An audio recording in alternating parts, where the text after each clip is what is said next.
Hey, hey, we're back. How's everyone doing? Hope everyone's having a good day. I don't know why my camera's the way that it is. Sorry about that. Yeah, I hope everyone's having a good day. We're back. As per usual, I have my tea, some Earl Grey with lemon this time. Try to have it at least once a week because I like it a lot. Sorry I missed yesterday.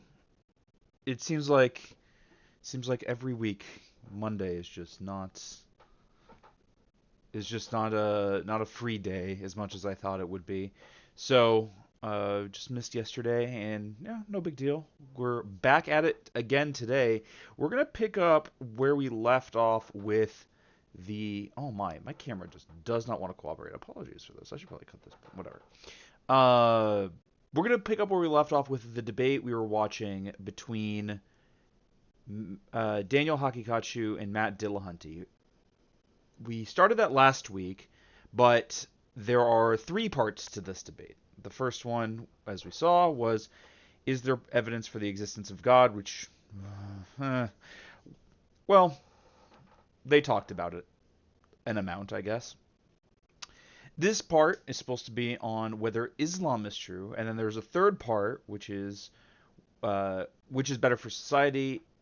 I think it's Muslim ethics or secular humanism. I forget exactly, but when we get there, we'll get more clarity on exactly what they're talking about. So we'll see. We'll do part two today. One of the difficulties I expected a lot of difficulties in this portion of the debate, probably the most out of any of them, for a couple of reasons. One, the question here that we're addressing is contingent entirely on the results of the previous, or on what we arrived at in the previous debate. But the trouble is, of course, that we're not going to be debating as though anything was said. And the debaters have very different views about what was said and what conclusions were reached. I would agree that Daniel did not prove his case. He did not meet his burden of proof whatsoever. I think, though, Matt didn't make that clear. He didn't do a very good job solidifying that Daniel was just not there to argue for his position. But if that's the case, if we haven't demonstrated there's evidence for the existence of God, well, if God isn't real, it would be pretty tough for Islam to be true. And by pretty tough, I mean literally impossible. So we're going to have that as kind of a baseline difficulty in this discussion. However, on top of that, we have the difficulty of what Daniel's approach was in the last portion of the debate, which was more or less to argue against the concept of reason. Now, he didn't put it in those terms, and Matt didn't make explicit that that's what he was doing or call him out for doing it. Mostly, he took issue with it being off topic to rail against the concept of rationality. For real, you can go back and watch it. He was arguing that intuition, well, it's not only legitimate, but he implied that it was workable and that logic isn't. He acted as though he thinks these things should be in balance, but he exclusively spent his time arguing against the rational approaches to things. So pretty clear by implication that he was just against it entirely, which in a debate is weird. That's what we're here to use. We're here for rationale and argumentation, logical argumentation. If we're just gonna scream our feelings at each other, I don't know that a debate is really what we'll be doing. But doubtless he is going to abandon that now, right?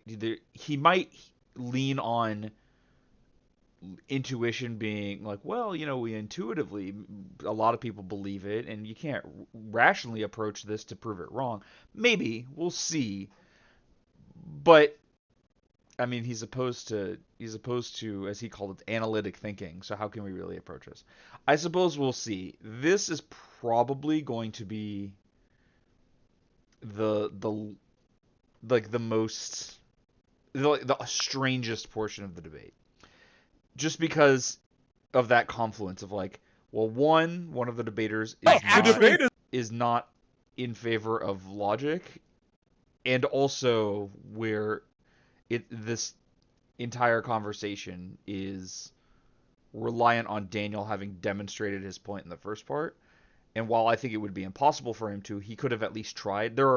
You can imagine debates that could have happened where Daniel presented some evidence, his opponent didn't adequately debunk it, and go, okay, well, like at least for the purposes of this debate, we can argue that there's evidence for the existence of God. We can move on, having been proven, even though it's wrong. It's kind of a flaw of debate that I will admit to, is that a thing can be agreed to that is incorrect. It's not necessarily going to be that only true things survive the crucible. But we'll see what they go to. I think we got a little bit moved back. Okay, we'll let them yell for. Is about is there evidence for God, not epistemology. The debate was okay, that this is the end of the previous debates. Let's slide forward into the next one. I am assuming that this advertisement is like a pause. Yeah, it seems like this is all right, we're gonna give it a moment before we come back, give it every time. Say, is there any religion? There's also going to be some difficulty here in terms of approach, just because we're not starting fresh. Both of these debaters have heard the other one speak, knows a little bit about their approach to these things, and while that is something that you can do in a kind of nebulous sense ahead of time, there is a little bit of a difference when there's the specificity of you're mad at the other guy because he was being a shit to you, or you're riled up from the kind of argumentation or whatever else. I'd like to note also, something we're seeing already while YouTube takes forever to load for some reason. Daniel seems to be reinterpreting this topic, but in a way that is highly dishonest. And what I mean by that is, it seems, as I understand it, the topic of discussion is Islam true? I don't love phrasing these religious topics in this way, because what do we mean by is it true, but it's at least understandable enough where people can wrap their heads around it. And modern day debate tends to have topics like that. But Daniel, if you see on the screen behind him, has this subject as, is any religion more compelling than Islam? One, back to the obsession with the word compelling, and not is it more true or accurate or real? Just, is it compelling?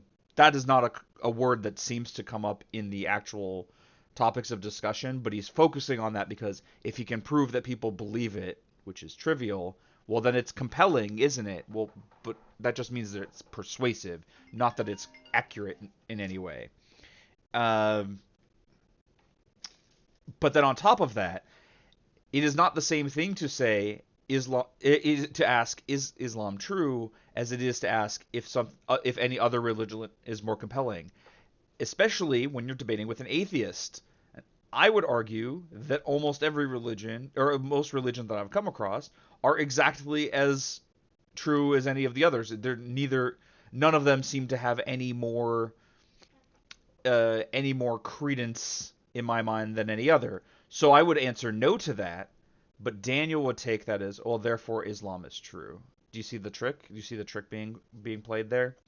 So we'll see. I expect that that's going to be a prominent part of this portion of the debate, but we'll see. Let's let them get into it. All right, folks, thanks so much. We're back. We're going to jump to the next section of the 3 sections total. The second section that we're about to start is on whether or not Islam is true. Thanks very much, Matt. The floor is all yours.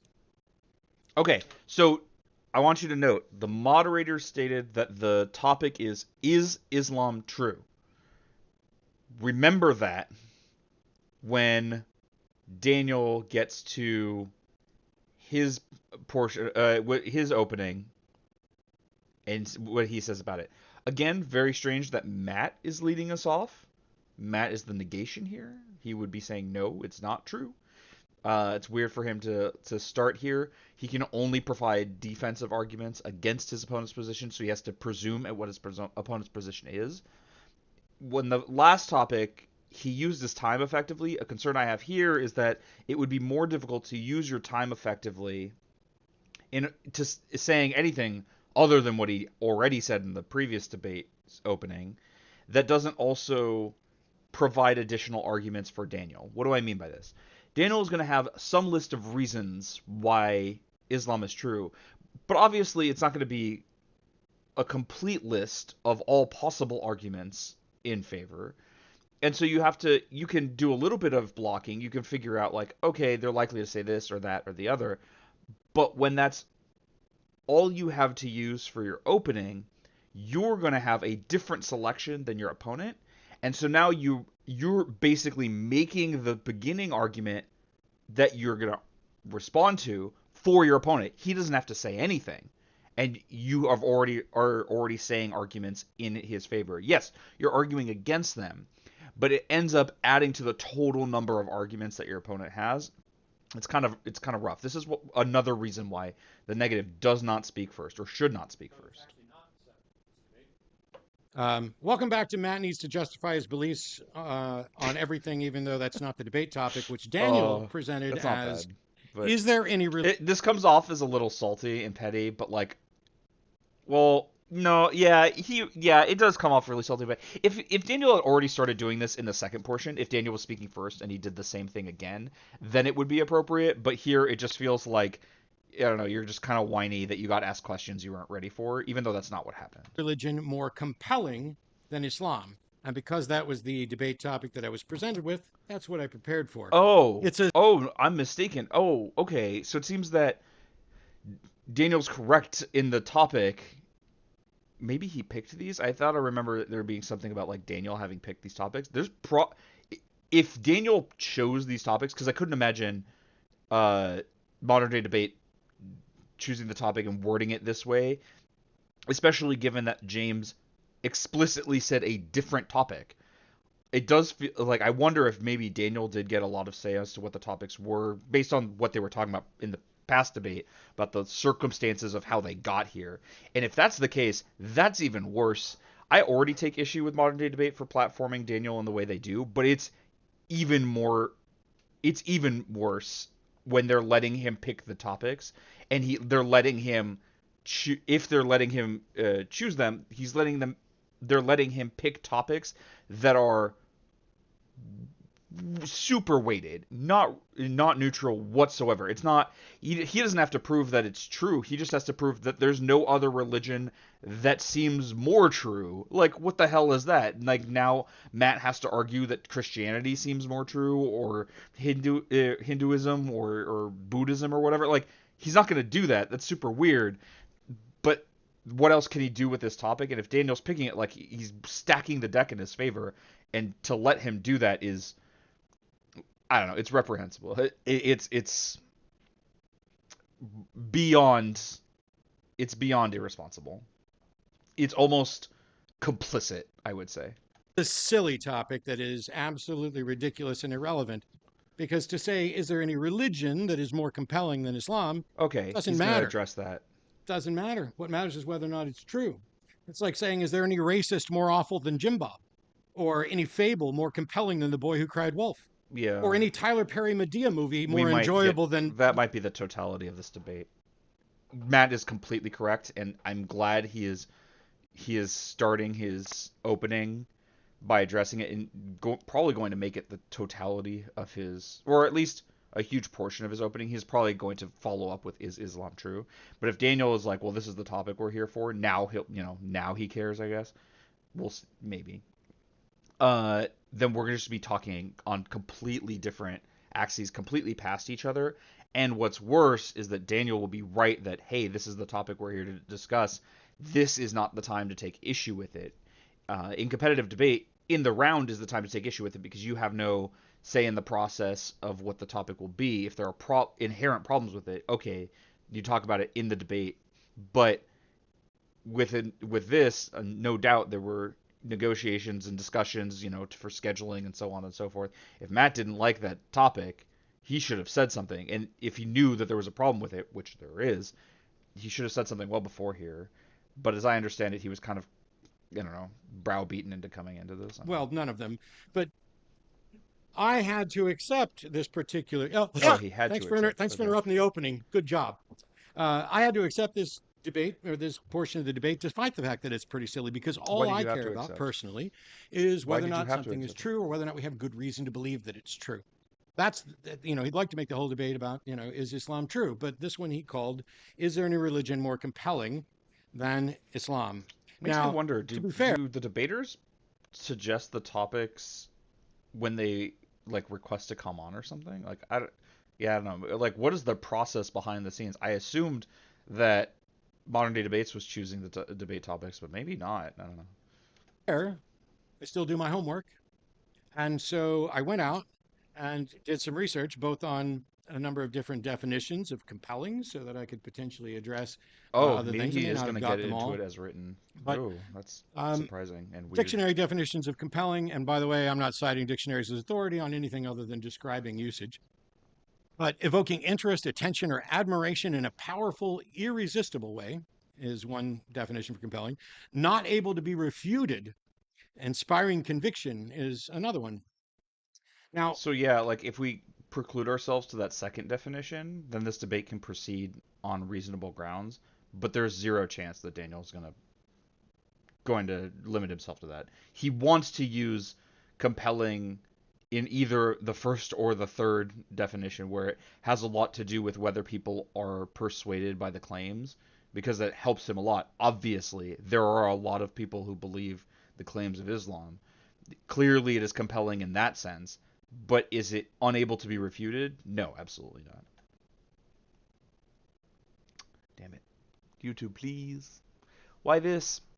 And I know I'm a little low energy today. Sorry for that. I am quite tired. Just kind of a long day yesterday and a early start today. So I apologize if I'm a little low energy. Hopefully the tea will help, but I would have to be able to drink it yet. Oh, that's all on right. the There we front go. of evoking interest, attention, Islam's done a really good job of evoking interest and attention in a number of different ways. Some not as good as others, Uh, some definitely bad press. I don't mind the. Yeah, this isn't particularly helpful or useful. And if you were going to do this, you could like play with the expectation a little bit and say and be like, yeah, like the Islamic Golden Age, inventing the scientific method or whatever. Like, but to be like to kind of do a little bit of the Islamophobia of like Islam is terrorism, uh, like that. I don't know. It's a bad look. Christianity has also It's not, inspired and it's quite a not bit relevant of to the discussion. Who cares? interest and attention. It doesn't Atheism, matter secular about humanism, to the some evils extent, of the is it's religion. starting to inspire a little more than it used to. But that's really kind of, as he mentioned in the last hour, this issue of compellingness is ultimately subjective. I'm glad he said that because I was getting ready to say it. And it's one of the reasons why this hour of the debate's kind of like your refreshing gap, because ultimately a good chunk of it's going to come down to subjective opinions. There are though some facts that we can look at But that though, try. while I agree, there is the little bit of a concern I have is that um, while it doesn't directly lead into the next debate, this topic, there can be an implication derived. So it's really important not to simply cede the debate, which I don't think he's doing, but he's setting himself up to do in a way. Which is, and the implication is that is if Islam is true, it kind of doesn't matter what issues we take as secular humanists to the society that Daniel would want to bring about and call a Muslim society, because well, it's the law. It doesn't matter. This is what God said we must do and must be like. So what does it matter if you think it's bad? Like that implication is the thing you desperately need to prevent going into the next debate. Hey Camgal, interesting debate review. Yeah, this one will be kind of weird because it's like low stakes, but they're still there, and it's both contingent on the previous debate and might set the stage for the next debate, but not in any useful way. In a way, it's again Daniel like stacking the deck if he chose this series of debates, which it seems like he did, of like Matt, even if he proved Islam isn't true, that would really have no bearing as to whether Muslim ethics is better for society than secular humanism. But if Daniel can prove that it is true, and I shouldn't say prove, I mean like convince the audience. If he can prove his position, then the implication is it wouldn't matter what's better by secularist terms. It's only what God wants, right? He's basically he cannot lose this debate in a way, or he's setting it like this debate can only have positive impacts on the next one. Try to figure for out him. if there's any religion more compelling than Islam. And by the way, I think there are. Well, if we but just look at statistics on bad to- practitioners, yeah, actually, that's Christianity not is the most popular religion on the planet. Actually, yeah, I like this. I know I'm cutting him off like barely into his sentence, but I see where he's going, which is basically like, okay, if we're going to argue about like compelling, and you wanted to say in the last debate, like, look how many people believe in God, therefore it's true or whatever, then we can say, well, Islam is not the majority religion of the world, therefore it is not the most compelling. It's certainly not more compelling than all the others combined, but there are religions also that have more adherents, which means, oh, it's less compelling than this other religion. You've already lost. I actually like that a lot. That's actually based a really on a good argument. 2010 Pew study that could change any minute. At about 2.3 billion, or 31% of the population, Islam is second, with about 25%, 24.9% in the last study, but we'll give it. It's probably increasing a little bit at 1.97 billion. And then secular, non-religious, agnostic, atheist is in third. I'm Which is sorry, surprising and Hindus, also kinda Buddhists, cool. Chinese traditional religion, ethnic religions, African traditional religions, Sikhism, Spiritism, Judaism, Baha, Jainism, Shinto, Oh, yeah, you don't have to do the Buddhism, whole list, Matt. Zoroastrianism, Tenrikyo. I didn't know what that is. Animism, Neo-paganism, Unitarian Universalism, Rastafarianism. They're the only ones that were listed, but secularism comes in third. Now, by the way, I want to make sure I'm honest about this.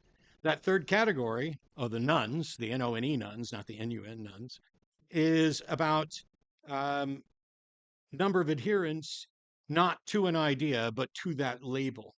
It doesn't mean they're all secular humanists. It doesn't mean they're all atheists. It doesn't mean they're all agnostics or free thinkers. And so if we were to judge compellingness by whether or not, Yeah, I or like by this the number of argument a lot. adherents, It's then it's a no, really shitty there's at argument, least but one what else can you religion do in that this is more circumstance? compelling than Islam on that front, and that's Christianity. It has more adherents. This is That could change. a well technically argument. You're just like, well, technically, it's not the most popular religion, and like, that's a stupid argument, but it's completely correct, and the and it kind of puts Daniel in this position where he's at a disadvantage because of his own avenue of argumentation, because he's so insistent on the word compelling, because he's used it so so thoroughly to mean persuasive to people. Now, it's one of those, you made your bed, now, like, okay, clearly you're wrong. Can we move on now?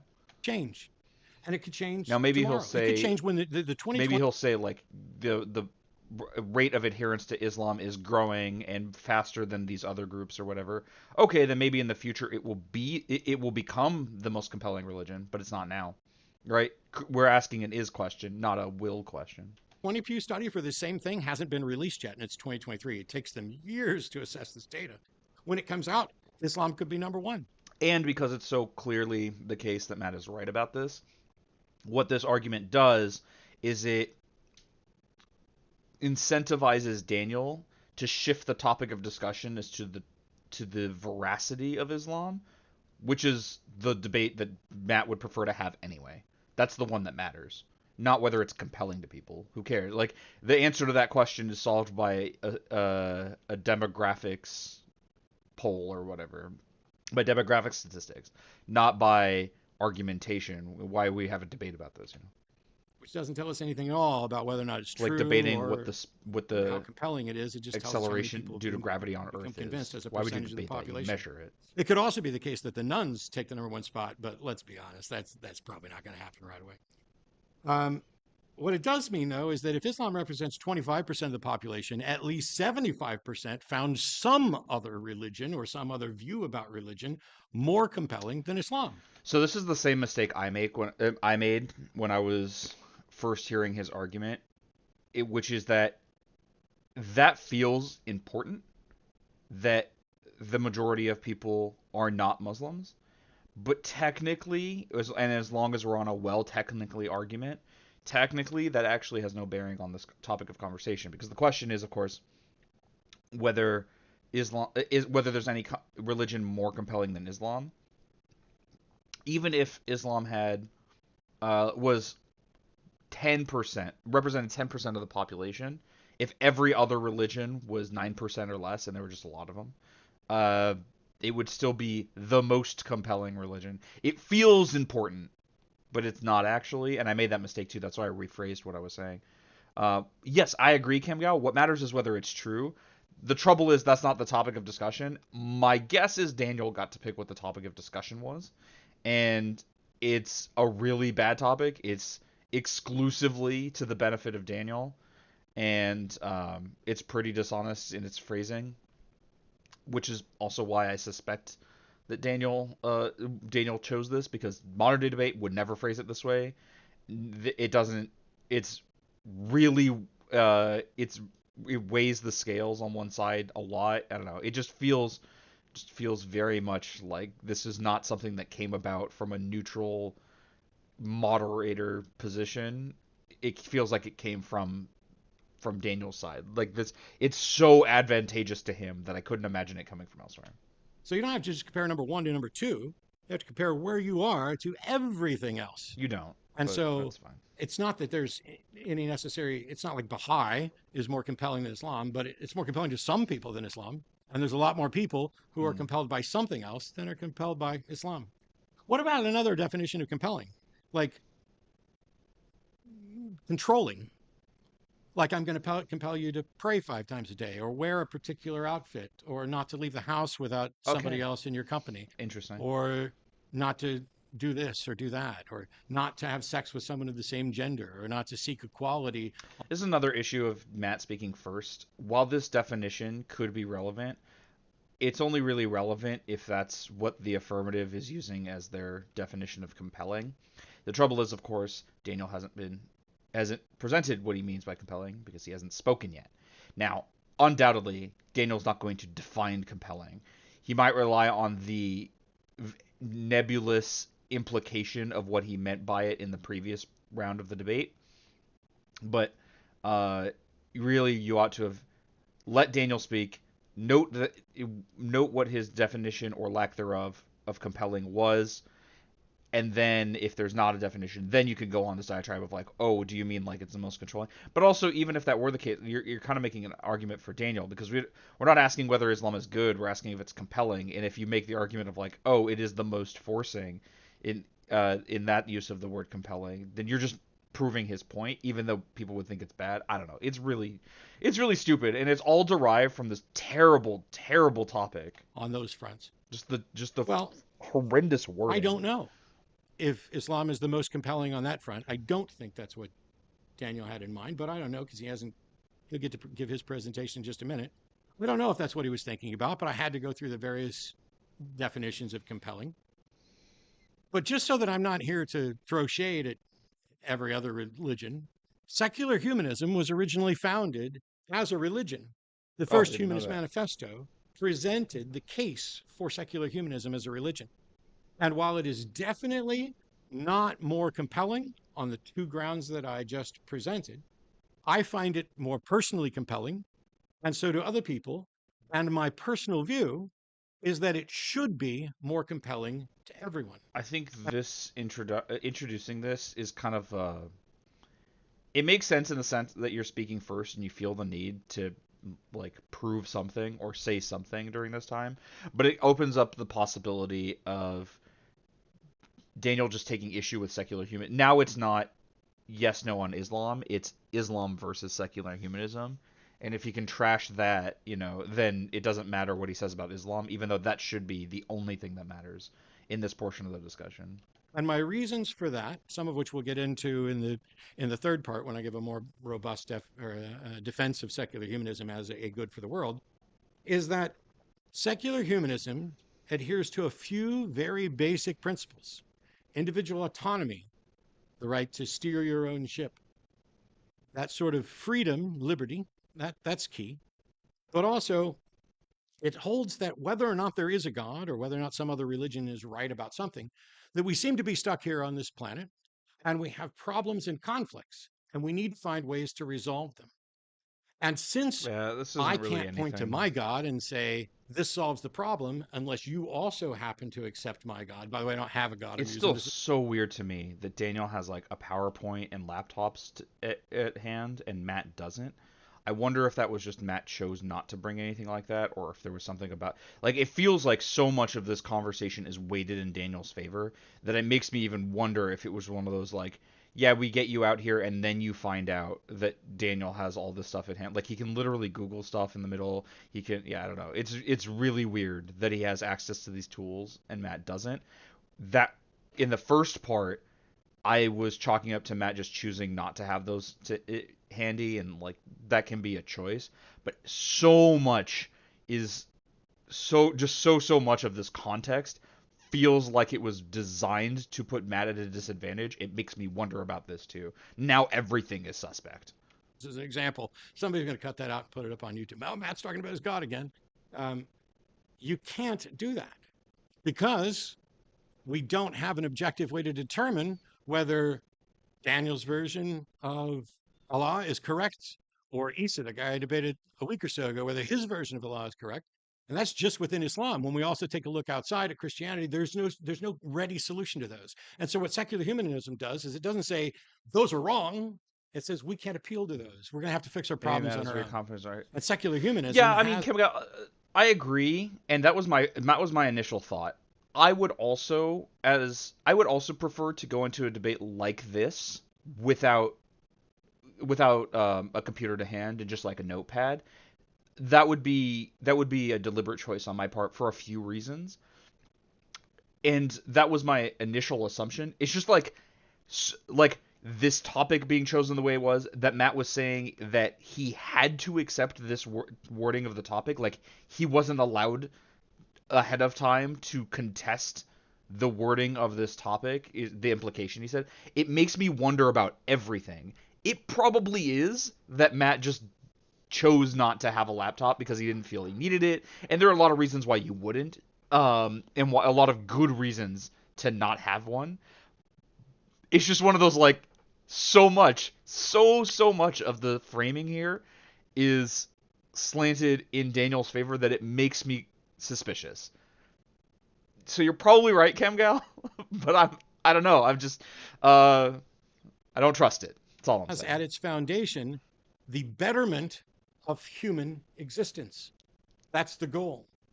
Find, not to declare what are, but to define, but to find the best, most reliable methods of understanding the nature of reality and coming up with solutions to our problems.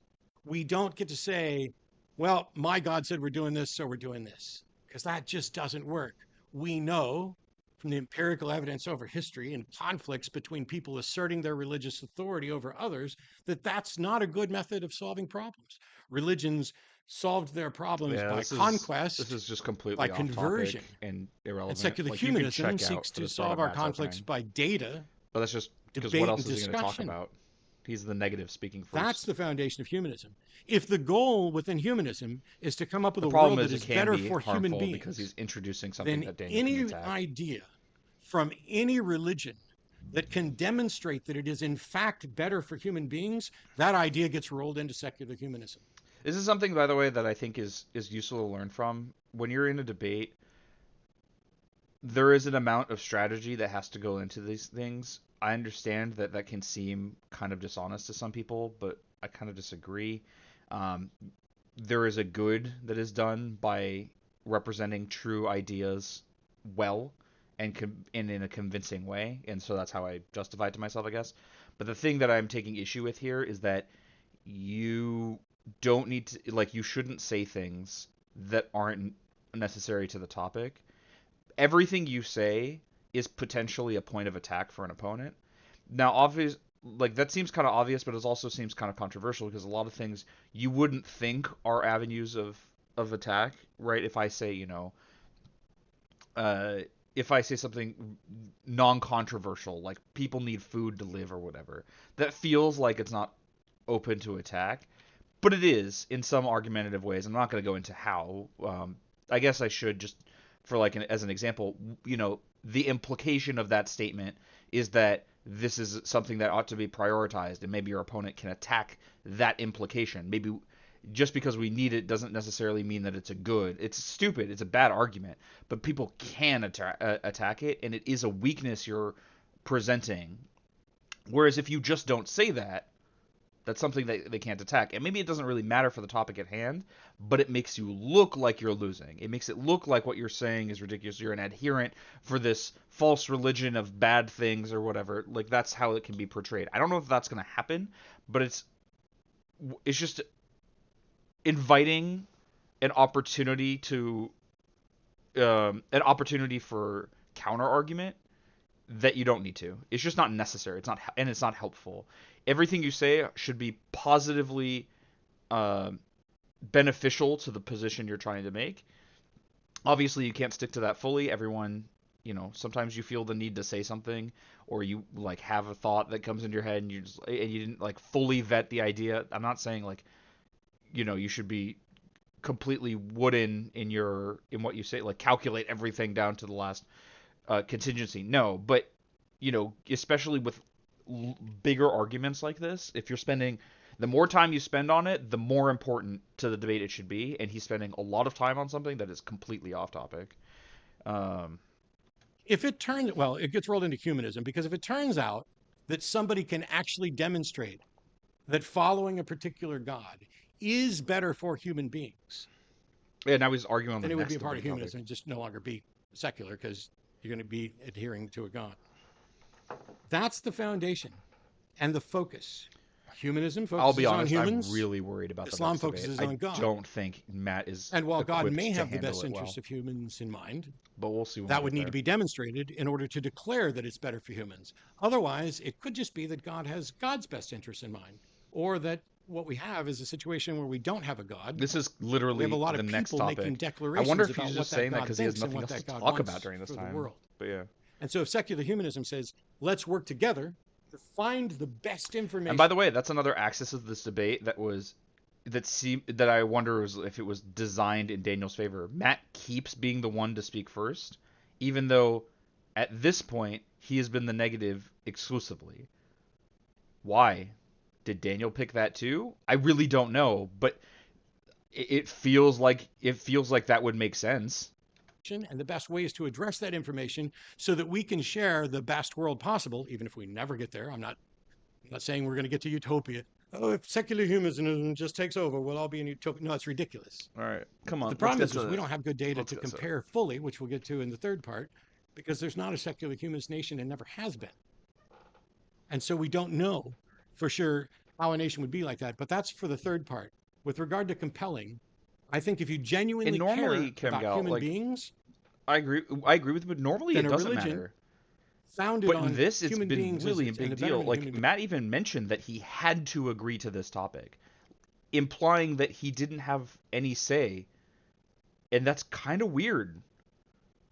That's really, really weird. It feels like it came up in the previous debate as well. It feels really, really relevant, but Matt's not bringing it up. He's not really saying, like, I don't know. It's very strange, and it makes me wonder if in the previous debate, if the topic was in fact asking if there is compelling reason to believe in God.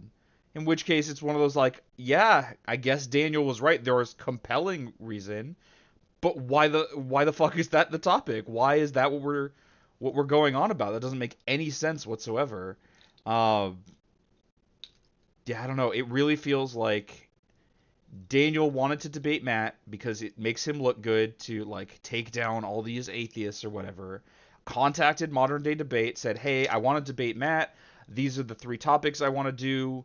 And with Matt speaking first on all of them, and like what Modern Day Debate just said okay, and then somehow like twisted Matt's arm to get it to get him to agree to this, because he could have said no. He could have just said these terms are unacceptable and I won't do it.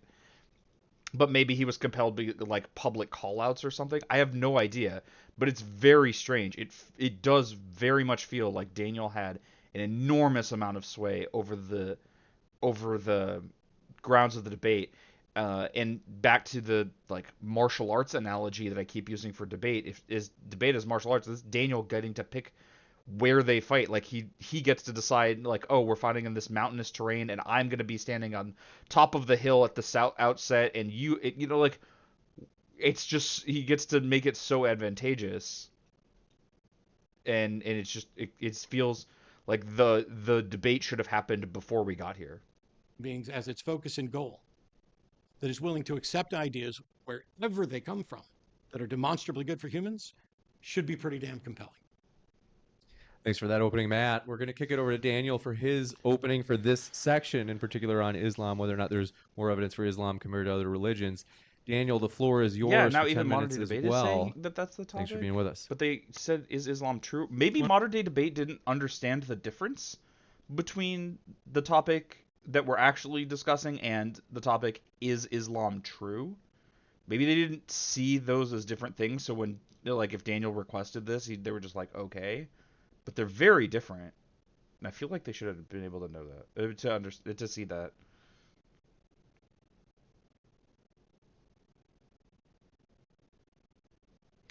I paused YouTube, so it decided that it wants to load. I don't know why it does this. Most of the time I pause and start and it's fine. Every so often it's just going to get to loading, even though this portion is loaded. When we evaluate a complex system, a complex belief system, whether it be humanism, communism, Islam, Christianity, it's never a simple proof that can be provided to show that it's true. We usually look at compelling points in favor. Okay, so we're already off to a bad start. That is only kind of true because of what he conflated. So, no, you couldn't demonstrate that communism is true because that sentence doesn't make any sense. Communism is a prescriptive set of ideas on how a society should be run.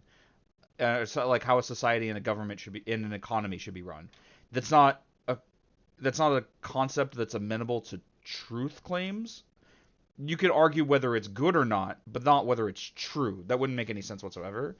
But and so same with like some of these other things like humanism. It's like, it's not that humanism can really be true. It's about whether it's good. But with Islam, you can ask both things because Islam makes claims about the world that are demonstrable. You can argue whether factual claims are true or not. And Islam makes factual claims. It makes the claim that there is a God, that he can be known as Allah, that he chose Muhammad as his final prophet, that he took a night ride to Jerusalem and then ascended to heaven. These are literal claims about history that can be vetted. You can determine whether those things are true or not. Maybe you can make the argument that whether that it is impossible to prove whether God is real or not.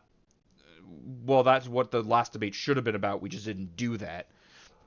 But a lot of these other claims can be vetted, whereas like the question of whether it's good or not is a separate question. There are questions, by the way, in Islam that are not amenable to truth statements or not. So like ideas about what the good society looks like, about what laws we ought to follow. Those are questions of not of truth statements, but of whether it's good, whether that makes sense. But those claims are often based on a truth claim that there is a God that has commanded this, that has told us that these are the laws. So that claim, the claim above the goodness claims, can be vetted. So he's just wrong here when it comes to Islam, but it sounds like kind of correct because he's lumping it in with things that are very, very different. Like in particular, communism stands out to me just because it is not a descriptive claim of the world. There are aspects of it that are descriptive claims about like class and relationship to the means of production, so on and so forth. But those claims are not communism. They are part of communist analysis. You see the difference? Hopefully, I know I've talked a lot about the first like 3 sentences he said, but there's a lot of intentional muddling that he's done already to make it seem like the concluding statement, the therefore he's gotten to of like it's not really possible to approach these as true or false, is like is only true because of all the stuff he's hidden, and he's conflated to this point. But it's interesting that the person presumably that is going to be arguing in favor of Islam is making the claim that you couldn't possibly prove it's true. I wouldn't have expected that approach, but I guess I also wouldn't have expected him to argue against the concept of reason. I wonder if he's going to go back to like the intuition and like lean into the word compelling. I'm guessing he will. Oh, the YouTube wants to load again. But I hope that makes sense. It's a little weird of that belief system, and then look at any potential deal breakers. We weigh all the compelling points against the deal breakers in order to come to an overall conclusion about its validity. In this part of No, that's not really true, especially not with religion. Part of what he's smuggling in here is that like he's kind of presuming a mechanism by which we can like sift these things from one another. But part of the problem with religions, especially Abrahamic ones, is that one of the things that needs to be built into the religious mechanism is that God is real. And he's probably going to act like that's the case, but he obviously hasn't proven that.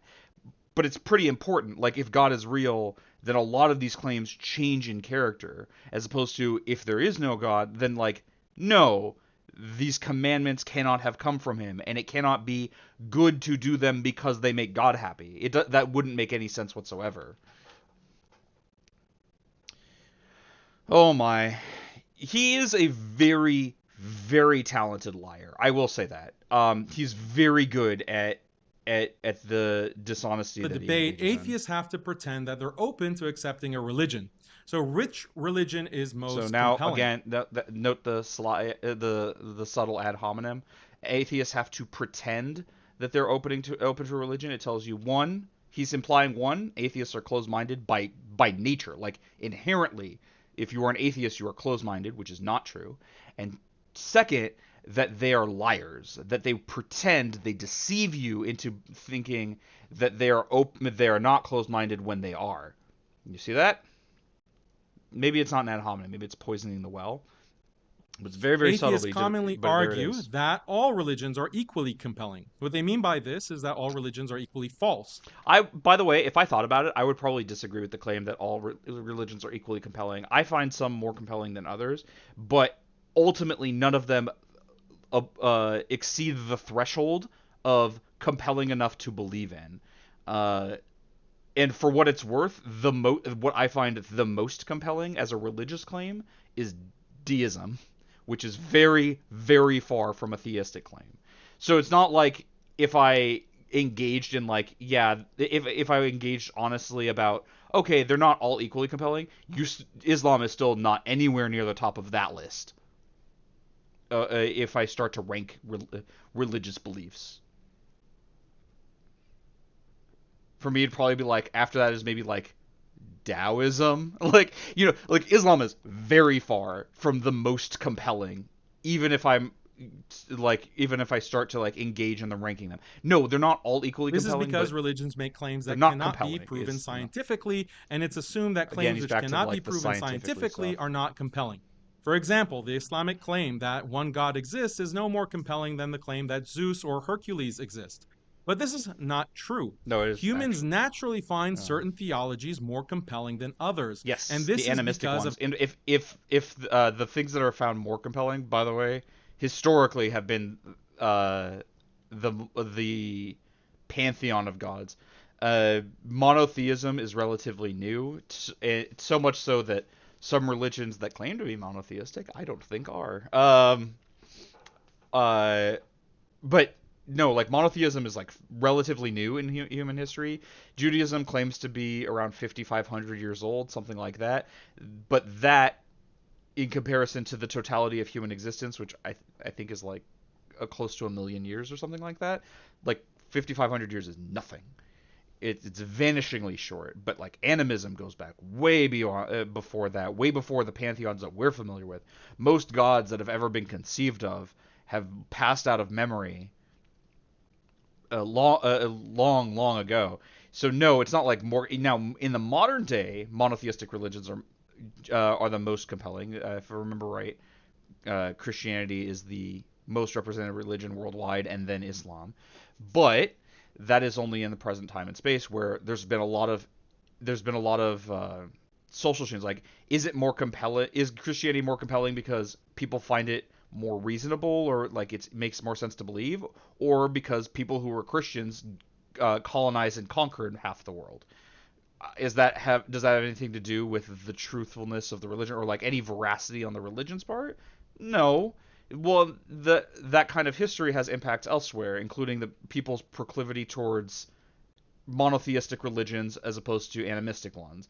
Well, as it turns out, if Christianity colonized half the world, then people will find things like Islam or Judaism more compelling than something like Buddhism or Hinduism or Taoism.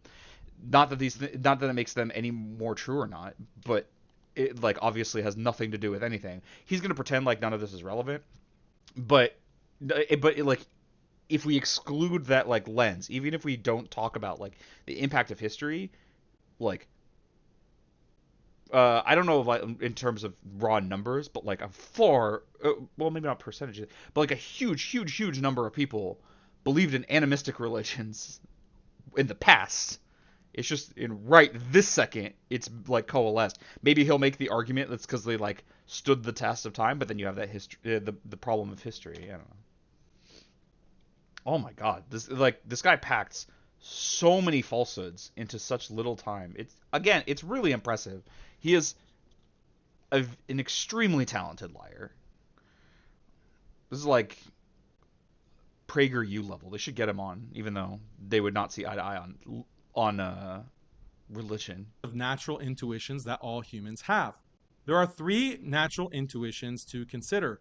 First is what psychologists call intuitions about spirit beings. Every society Spirit beings are not the same as gods. We talked about this last time. History believed in some form of spirit beings like angels, ghosts, or gods. By the way, a lot of modern religions still have these things, but to more or less, or greater and lesser degrees. Judaism has like angels and whatever else. It just happens not to have been really focused on very much. Modern Jews tend not to like really care that much about angels very much. Judaism, in my experience, is like a very thoroughly monotheistic religion. But then Christianity, depending on the denomination, especially like Catholicism, has not just angels but saints and Mary and so on and so forth. There were like polls done in the Vatican of like, when you're in a crisis, who do you pray to? And Jesus was not in the top 10. I would argue that is not monotheism anymore, because they've leaned away from it kind of a lot. Even in Islam, I don't know if some of these, I'm guessing a lot of these beings are not ones you're supposed to pray to, things like jinn and whatnot. But there are like spirit beings that are not God. And Christianity even has the devil. It's a second god. It's kind of in the same way that Zoroastrianism has the good God that you're supposed to pray to and the evil one that you're not. Christianity has that with God and Satan, right? I don't know. I'm off on a tangent here, but it's just so wild that he's like boiling this all into like, people believe in spirit beings. That is the same thing as God. It's not. Therefore, it makes sense that there's one God. Why? It is more compelling that there would be one than many, even though like the intuitive argument that he's been making says the other. In a way, it actually makes a lot more sense for the Greek or Norse pantheon or whatever other pantheon to exist than a singular god, just in the sense that, like, I'll take the Greek for example. The Greek gods weren't all good, so the problem of evil is not a problem whatsoever. They're not all powerful, so you don't have to worry about like, okay, why haven't they made the world like this or like that? They can do a lot of stuff, just not everything. And like, why pray to them? Because they're powerful and they're assholes, and if you don't, they'll be mean to you. And it's mostly just like, hey, like, I'll do this sacrifice and like you don't murder my family. How's that? It makes actually a lot more sense to have a situation like that than the three Omni God, which has had such a huge litany of issues derived from those characteristics that apologists still bend over backwards trying to solve them and fail, you know? Scans reveal that such belief is associated with the prefrontal cortex. Spirit beings are conceptualized as possessing minds, but lack ordinary bodies made of matter. Because spirit beings lack material bodies, they're considered invisible or exist in a hidden realm. Because people have an intuition that spirit beings exist, they're inclined to believe in things like angels, demons, and ghosts. By contrast, people are not inclined to believe in a flying spaghetti monster. This is because Why? Wait, hold on. Those are the same. There's actually no difference within those kinds of beliefs. What? I mean, I guess he's gonna get to it in just a second. But before anyone starts to be like, well, he's talking about like not having spatial properties. Angels have spatial properties in the same way that a flying spaghetti monster does. I guess I'll let him finish. But no, that makes no sense to me whatsoever. a spaghetti monster has a material body. Boom! Atheists Called know- it. How did I know? Yeah, no, that's absolutely ridiculous. If you're saying that like angels are reasonable but spaghetti monsters aren't, angels are exactly as corporeal as a spaghetti monster, right? You could argue that the flying spaghetti monster is incorporeal, like has no spatial extent except when he appears to you like an angel does. You know, like this is nonsense. Oh, I called it. I know fucking that knew it. humans have trouble believing in such a creature, and this is why they misrepresent religious beliefs as equivalent to belief in the They flying are pretty spaghetti equivalent, by the monster. way, especially This if you is look at a like straw man. biblically Second, accurate there are angels. intuitions that psychologists call teleological intuitions.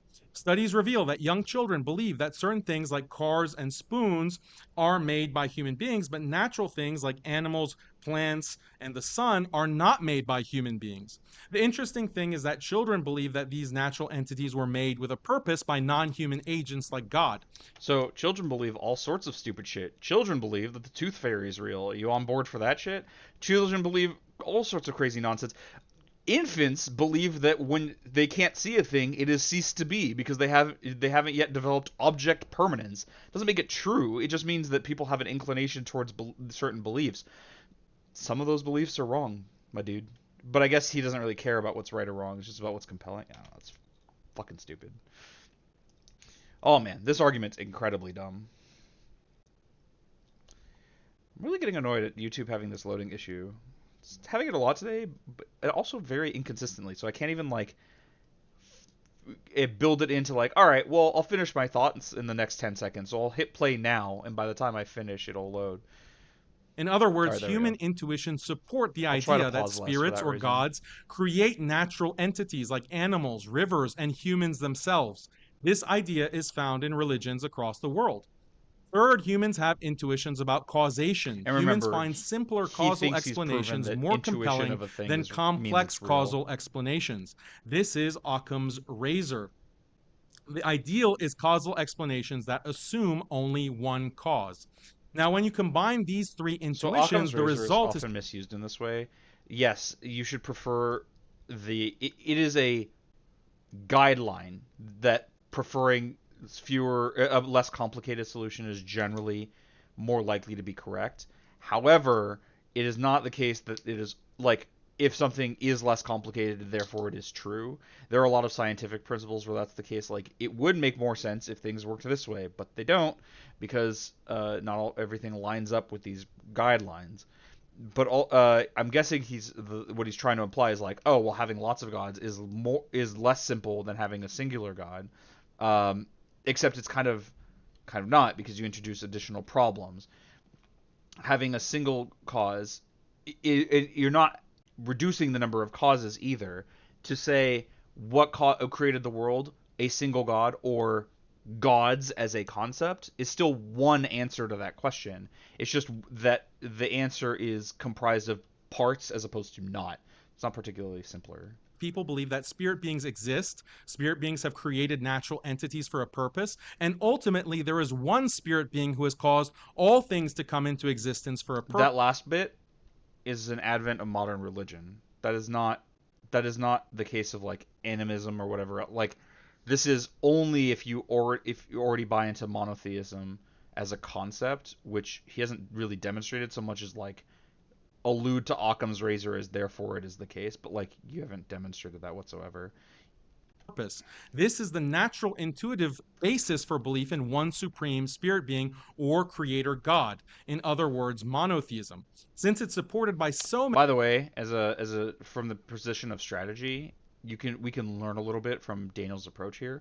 He began his last debate, the first debate, with this tirade against analytic thought and in favor of intuitive belief, and I was expecting like that. Wouldn't that be an issue when it comes to argumentation in general, and you're getting to other debates? But he strategized in this, planning for like knowing that he's doing this. He is making a subsequent arguments from the position of intuition, which are terrible. They're bad arguments. But he's strategized his debates not in isolation, but as a through line. We begin here and we get to the end, and nothing I say in later portion, the things I say in later portions will be supported by prior and not in conflict with them. Now, this is a really bad way of doing it because what he's saying and what his arguments are stupid as fuck. But it is at the very least strategically. Strategically, it makes a lot of sense. Now, Matt is less able to do this because he's been speaking first as the negative. But you know, if you're in a position like this, you can learn from this, right? Like you can set a paradigm and keep to that going through. Each debate is not in isolation. We're doing these all in a row. Understand that your audience is listening to these as one mega debate, and you should you can treat each one as though it flows from the next. Many natural intuitions, monotheism is very compelling for human beings. Surveys prove this. 80 to 90% of people endorse the belief in a singular, all-powerful creator, God. There's no way that's true. There's no chance that that's true. Maybe he's like adding up all the people who believe in no, that literally cannot be true. Hold on.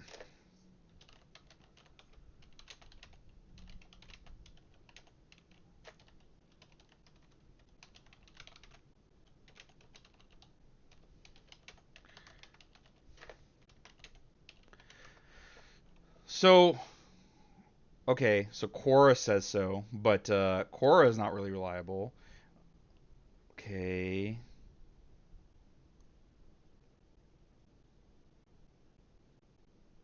This is not. Yeah, I wouldn't even imagine that. Okay, there are two things I want to point out here. So let's look at this Quora thing, which is again not reliable. People can just say stuff. Wait. What? Oh, this is an ad. Okay, hold on. Where does this come from? Someone just says it.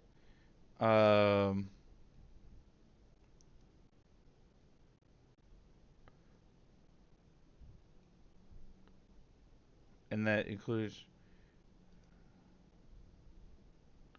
Okay, can I just look at the thing without you doing this? Okay, so this is unsighted. Maybe he believes this is real.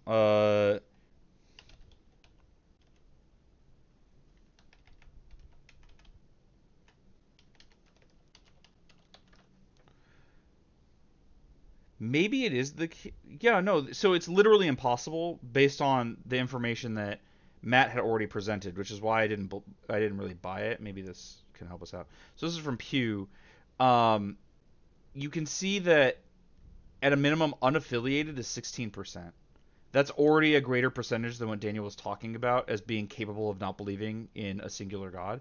But also on top of that, like Hindus, Buddhists, folk religions, a lot of these are not belief in singular God. It's like really close to it's like close to 50% of people don't. Um, I don't know. Maybe it's not super relevant, but that was a wild claim for What's how surprising obviously is that false it even is. 60% or more of Buddhists in the world believe in a creator God, despite the fact that Buddhism does not have this idea in its theology. I The don't believe any natural of this. intuition is so strong, it even overcomes Buddhist theology. Most of the 10 to 20% of people who don't believe in a creator are actually atheists or agnostics. So the idea of an all powerful creator is the dominant idea across all these Maybe what he means. Oh, okay. I think I learned. Okay, because he was saying the majority of people who don't believe in this are atheists or agnostic or whatever. But the you go, okay, but what about like Hindus? Hindus are like a pretty significant percentage of the world's religion. Well, if he thinks, well, if he goes like, well, only one of those gods is the creator god, and therefore, like, I'm gonna treat that like you're calling that the like one true, right? To equate something like I don't like I need a good example. I don't know what god created the universe, right? In Hindu mythology, but like to say that god is the equivalent of our creator god in Islam is mega dishonest. But I think that's what he has to do for this number to be even close to correct. You do get to around that 85% number that we saw in Quora if you just assume, well, if there are any gods whatsoever, there must be one that created the universe, and that one is your ultimate creator god, which is not how it works. But then you get to that close to that number, but even still, 90% is flatly false. Maybe he's gonna say like, oh, unaffiliated is not the same as non-believer. Some number of those people aren't atheists; they just aren't affiliated with an official religion, right? They might be believing Christians, but they don't affiliate with any particular church or something like that. I don't know. It's fucking nonsense. I don't know. That's wild.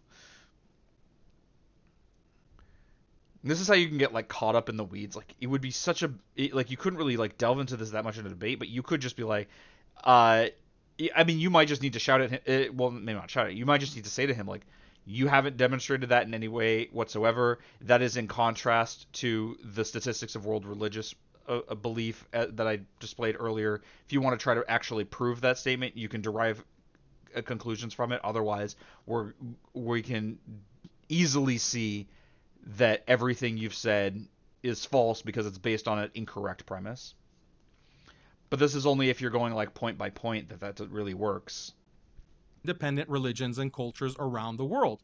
This is due to biologically rooted human psychology. In By the Islamic way, the terms, we call biologically this the rooted fitra. human psychology, as even he pointed out, is to believe in spirit beings, plural, and not gods. Islam is more compelling than other religions because it centers on pure monotheism. This differentiates it from other religions, Kind many of. of which also endorse the idea of a creator god, but blend it with polytheism. Okay, I was right. That's what he was doing. He was saying like, oh, there is one powerful creator god that is the equivalent of like of the Abrahamic singular god, but that's not the case at all. It is just one in the pantheon. Yes, they did the creating thing, but then someone else does the afterlife thing. It would be like saying that that I don't know if Ra created the universe in like ancient Egyptian mythology, but like let's say that he did. Oh, Ra's the ultimate creator god, so therefore it's the same thing.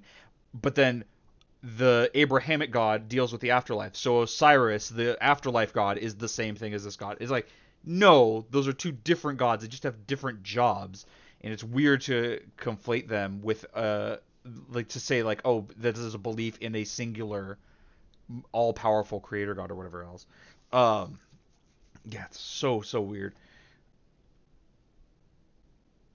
For example, the Christian notion of the Trinity mixes monotheism with polytheism. I agree. Another By example the way, I fully believe that like depending on what a person's Christian beliefs are as a Christian, they may very well be a polytheist.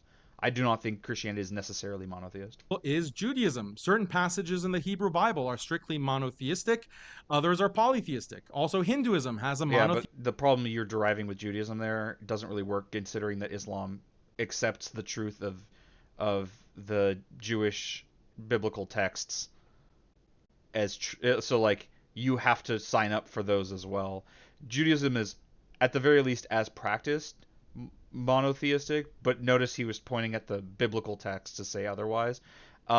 because there's a lot of weird stuff in there, stuff that you wouldn't expect. Things like referring to humans as gods. There's a lot of really interesting stuff in there.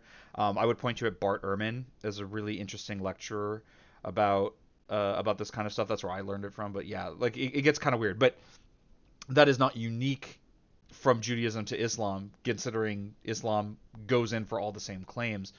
Additionally, there are similar aspects of Islam.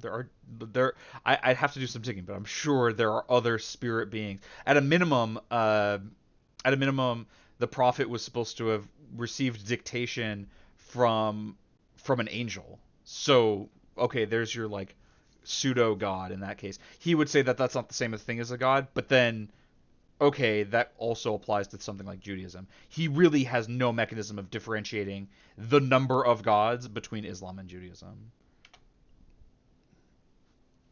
And this is like really deep in the weeds, but I just want to be clear, like everything this guy is saying is wrong. It's all lies, all the way through. And you notice it's kind of interesting that we can do this where we couldn't do that in the last debate, because now he's actually making claims. We couldn't debunk every incorrect claim when he made 0 of them. And this is what happens. It's probably why he was trying not to make claims, because if you don't make claims, then you can't be torn apart. It's kind of that thing of like you're presenting no targets. The problem is he did present targets and they could have been focused on, but Matt just, I don't know, like seemed kind of ill-equipped to handle that style of argumentation and that kind of approach. But now that he's making claims, we can very thoroughly just be like, nope, that's not true. Nope, untrue. Like clearly false, clearly lies. Theistic strand, which holds that there is one ultimate God who reveals himself in the form of many deities like Vishnu and Shiva. Hindu texts also contain many polytheistic passages. Now, moving beyond theology, religions usually claim to have founders who lived in the distant past and had access to supernatural knowledge. For example, Zoroaster had access to supernatural Islam? knowledge and founded talking about? Zoroastrianism. Similarly, Moses founded Judaism, Buddha founded Buddhism, Muhammad sallallahu alaihi wasallam founded Islam, and so on. Religions further claim that they've preserved the teachings of their founders without fundamental alteration into the present. That is only partially true, I think. Not all religions care that much about like the inerrancy of their text, or like that they don't change over time. I don't know how much that's actually Given this relevant. claim, a religious tradition would be discredited if it's discovered that its present-day teachings cannot be traced back to its founder. No, this creates I don't think that's true whatsoever.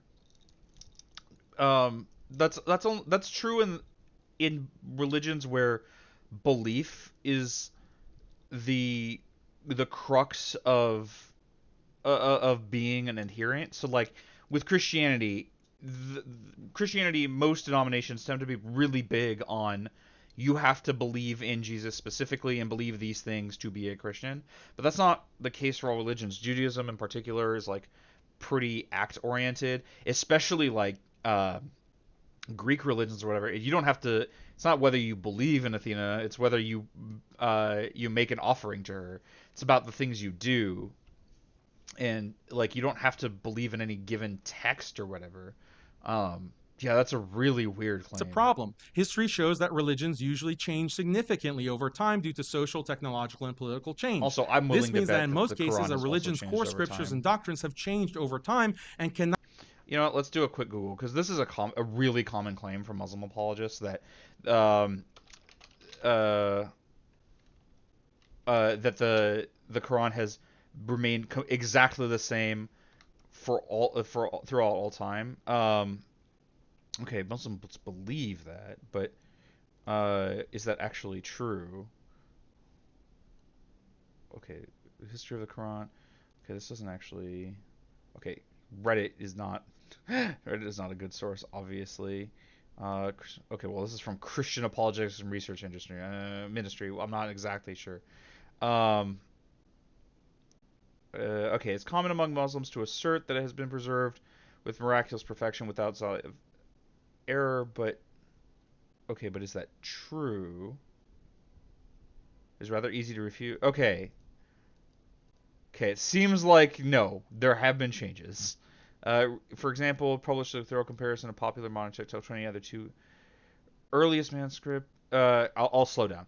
This extreme claim is rather easy to refute. For example, in 2011, Dr. Keith Small published a thorough comparison of the popular modern Quranic text to 22 other copies of the Quran, including many of the earliest manuscripts we possess, as well as several medieval manuscripts and one modern edition from the Warsh text used by many Muslims in North Africa and Yemen. In fact, okay, in the 7 verses, he found nearly 300 variations. Okay, let's go find that specific guy. Okay, I don't know why I didn't copy. Come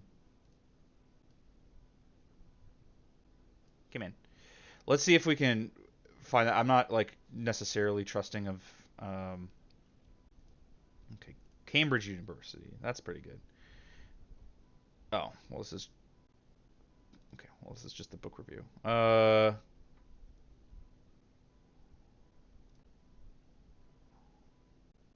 Okay, well this is again just okay. I'm gonna take that. I that seems pretty, like, that makes sense to me, and I'm not going to delve too deep. I'm going to just take this source at their word. If someone wants to do more looking into this, you're welcome to. I just don't want to spend that much time on it.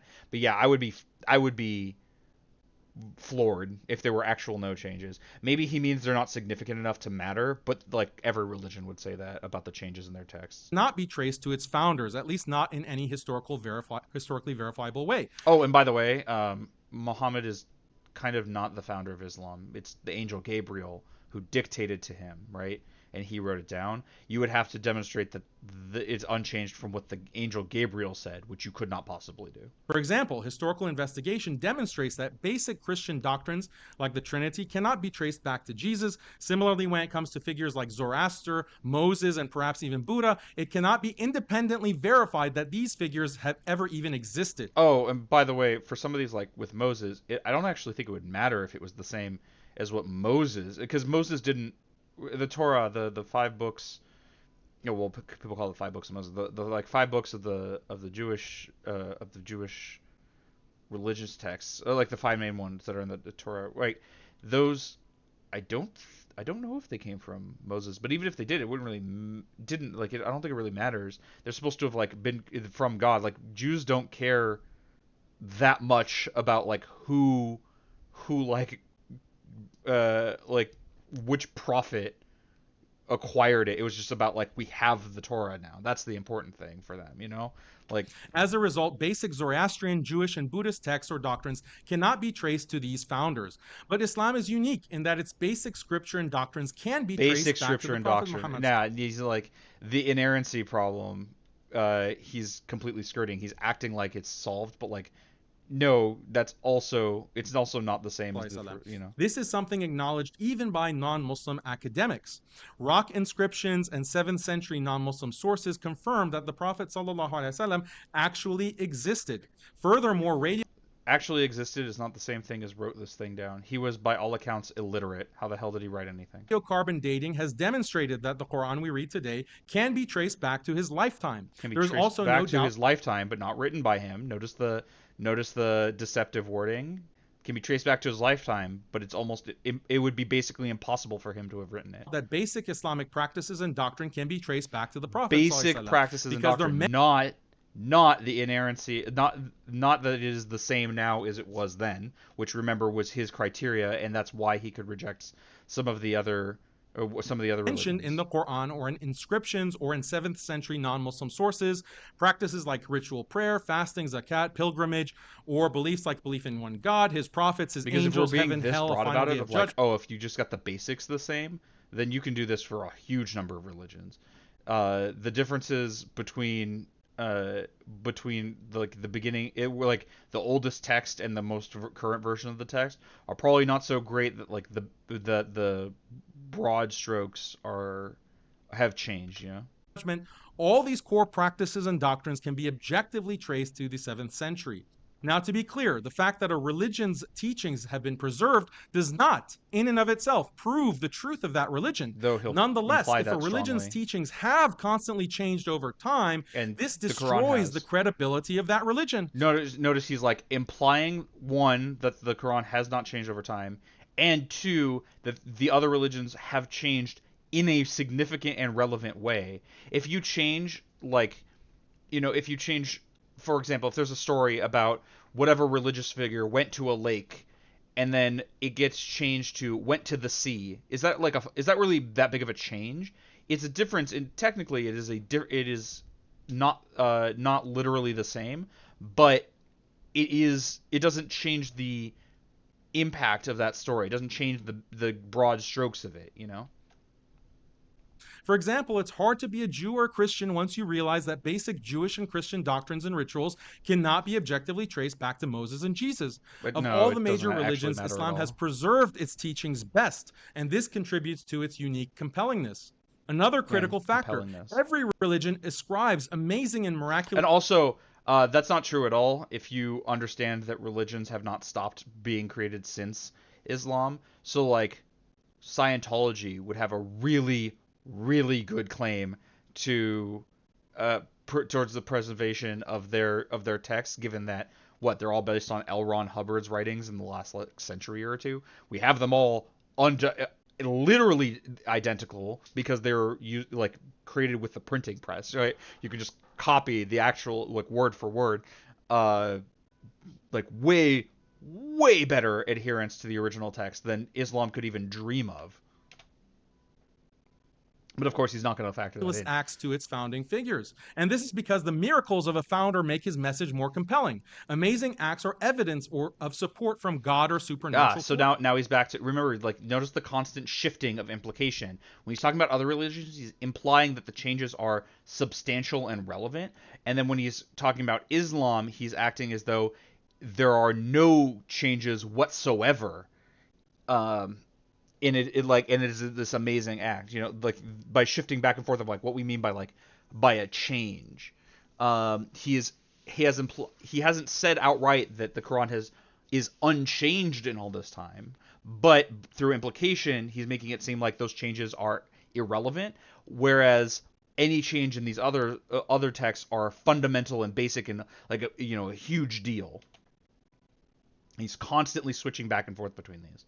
And I'd like you to note how long it takes to debunk the nonsense that he's saying. He knows that Matt could never tear apart everything he said. He said way too much nonsense. And on top of this, Matt doesn't have a speech in which he can refute any of this because he was supposed to speak first. They're going to go into the back and forth in just a second. How could he possibly respond to anything? He is, again, speaking uncontested for a long period, with his opponent denied the ability to respond. Again, another factor that makes me think Daniel just set the terms for this debate, and somehow Matt was press ganged into accepting them. Now consider the Prophet Muhammad sallallahu alaihi wasallam. Muhammad claimed that he was God's messenger to all of mankind, that his task was to turn mankind to monotheism and to bring them God's final message. Suppose that after Muhammad sallallahu alaihi wasallam claimed all this, he only won 2 or 3 followers and then died virtually unknown in the desert. Were this the case, his message would be far, far less compelling. But in reality, he proceeded to perform many amazing acts that can be historically verified, whether one is a Muslim or not. For example, Muhammad sallallahu alaihi wasallam is widely considered the most influential man in history, even among non-Muslims. During his life, no, he established... absolutely not. No, what? Jesus is way more influential as a person if he existed. I'm not there's some uncertainty as to whether he did, but absolutely not. Even and if you want to and if you take these biblical texts as true, as real, which remember he's a Muslim, he does, Abraham would be far more influential than Muhammad. What the fuck are you on about? It's literally not even true by your accounting. And what is this most people agree with this? Based on what, my dude? The foundations of a major new world religion, world civilization, and launched wars that would overthrow 2 of the 3 greatest world empires of his age. No person in history has turned more people to the monotheistic worship of God than he has. His religion is the... That's not true at all. That's not... Well, it's true if you agree that Christianity isn't monotheistic. But Constantine had way more of an impact on that by causing a huge number of people to become Christian. But also, notice that he changed the claim. It's the most impactful person in all of history. Now he's like, now the demonstration of that is no one has converted more people to monotheism in their lifetime. Like, notice he's specified a lot more at the start of this portion. It was the most influential person in history, which is flatly false. The strongest and most robust in human history. And his evidence for this was he won 2 fights, had started a new religion, like overthrew two like lords or whatever, converted some people and made a new group of people. Do you have any idea how many people did something equivalent to that or greater? A huge number. And will soon have the greatest number of followers. While other religions, including Christianity, collapse before our eyes, Islam stands alone, offering the only religious... So as a note, and this is like, it's relevant because of what he's implying here, right? It's growing because of its truthfulness or whatever. The reason why Islam is growing more than Christianity is that as nations improve their technology and industrialize, people tend to have fewer children. More poor countries are Muslim majority countries than others. So it's not that more people are converting to Islam, it's that they're having more children. While more developed countries, people have fewer children, and those tend to have other religions in them. This is also, so like, it's not because it's more compelling. It's just you keep having children, and religion tends to be something passed on from parent to child. Alternative to atheism and secularism. Due to these amazing achievements, it's natural that people take Muhammad's message more seriously than they would otherwise. When it comes to founding figures associated with other religions, it usually cannot be established that they did anything. Oh, and by the way, Moses is not the founding figure of Judaism. Abraham is. So I don't know what the hell he's on about. Like, obviously he's on about that because, like, Moses is easier to take issue with than Abraham, because he has to believe in the story of Abraham. But it's obviously false, you know. Amazing. For example, many amazing acts are attributed to Zoroaster. And actually, even Jesus isn't the founder of Christianity. It would be, what was it? Was it Peter? It was like, he was saying, like, upon this rock I'll build my church. Like, there was one of his apostles that he delegated building the church to in one of the Gospels. So, like, no, it's not, like, Jesus isn't even the founder there. Yeah, it's just, but he's picking, you know, people who it's easier to talk about. You know? Moses, but these cannot be verified because their existence cannot be verified. The same is arguably true of Buddha. Jesus. I'm curious now, like, do Muslims believe in God? Yeah, of course they do. What? Do they believe Moses was like, yeah, I was pretty sure. Yeah, I was pretty sure Moses was like a very important prophet. Why is he like going off about, like, you can't even prove Moses existed? You believe he existed. This is another kind of lie that people do a lot, of this, like, how do I put this? Like, making you argue in favor of a thing they believe. He believes Moses is real. Like, Moses existed and was a prophet and did these things. But he pretends that he doesn't believe that, so Matt has to, like, argue for the reality of Moses because it would be a problem for him. Except he believes, like, he already believes that Moses is real, or Moses existed, and that is a problem. He's just not going to tell you about it, and he would make Matt, like, have to argue it, even though it's not even helpful for Matt's position. It's just one of those, like, if Moses were real, it would be a problem. Yeah, I was pretty sure that Muslims believe in Moses and Jesus. Now, he hasn't claimed that Jesus might not have existed. As I understand, Muslims believe that Jesus was a prophet, and an important one, simply not the Messiah or the Son of God, which, okay, fine. But, like, Moses is kind of important. As far as I understand, Muslims, by the entirety of the Jewish story entirely, you know, like, I don't know. Jesus preached for a few years before being crucified, according to Christians. Christianity then spread across the Roman Empire, which is quite impressive. But the understanding of Christianity that spread notice the entire Roman Empire is considered, like, less of a feat as is spread than, like, Muhammad conquered 2 guys.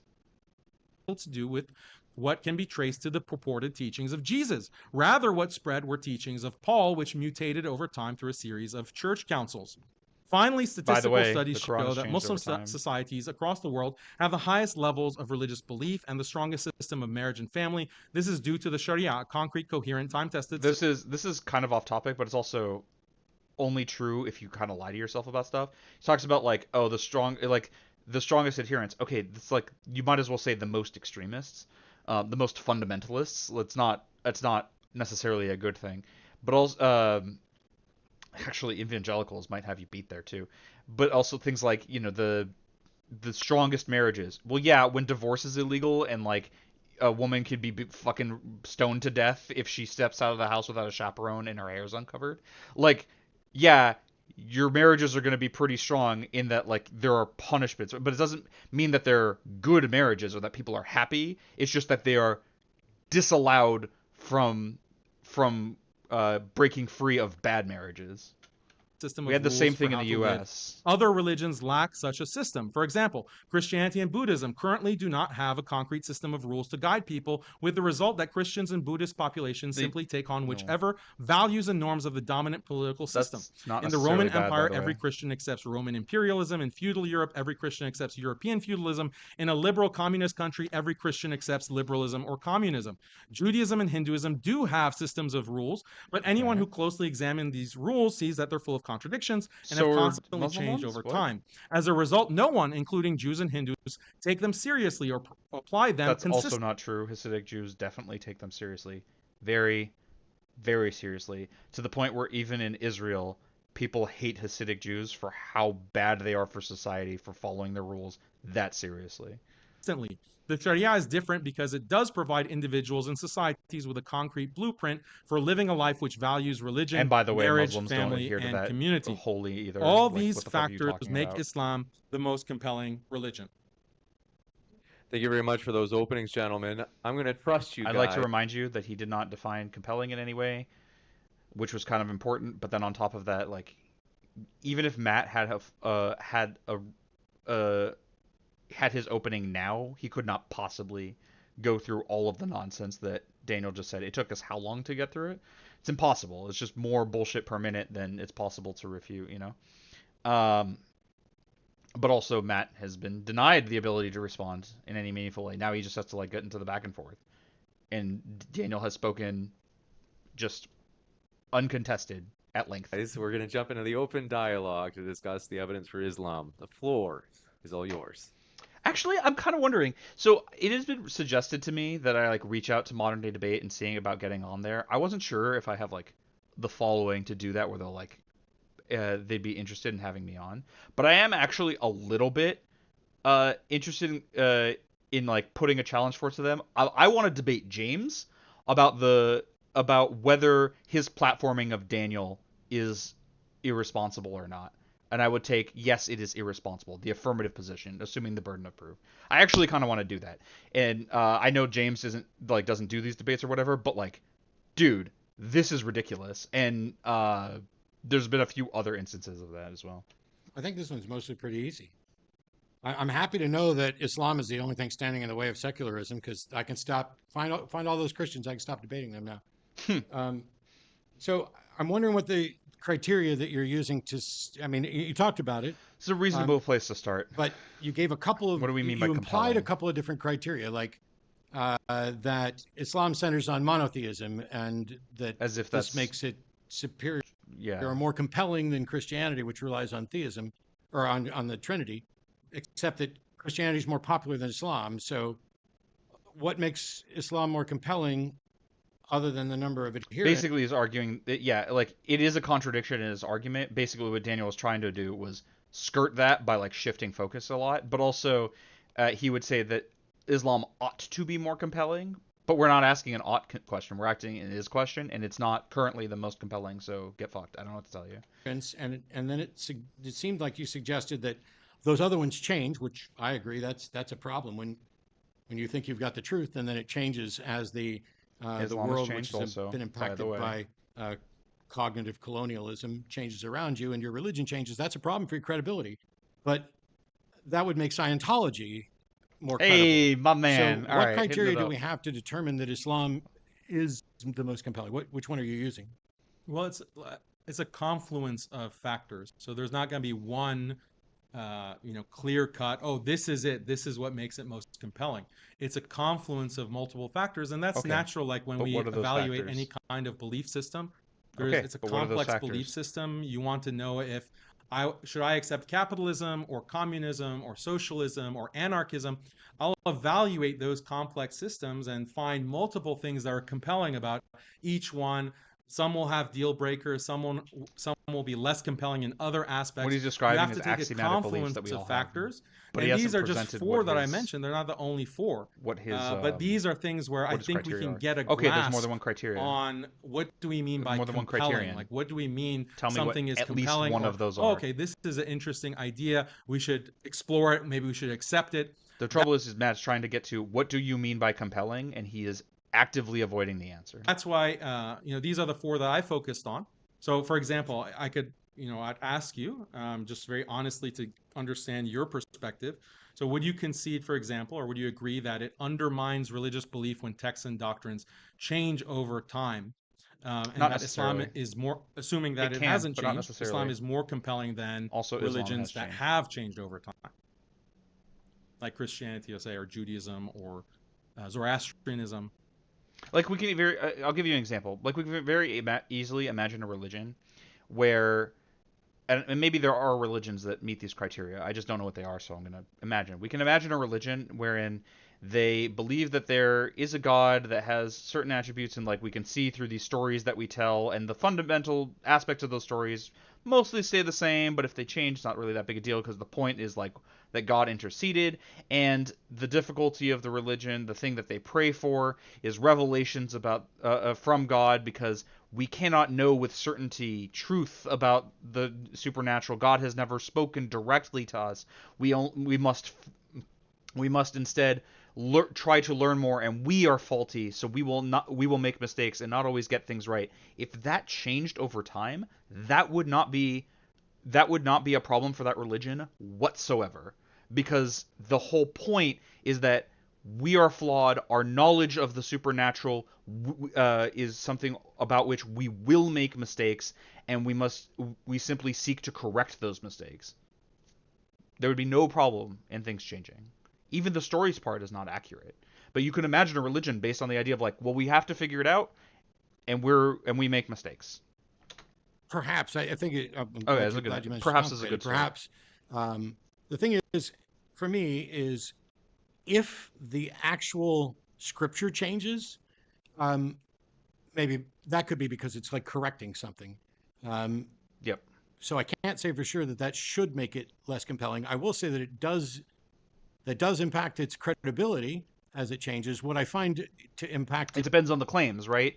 Many religions also happen to claim inerrancy in their texts and like divine inspiration, but if they don't make those claims, then even changes to the text aren't that big a deal.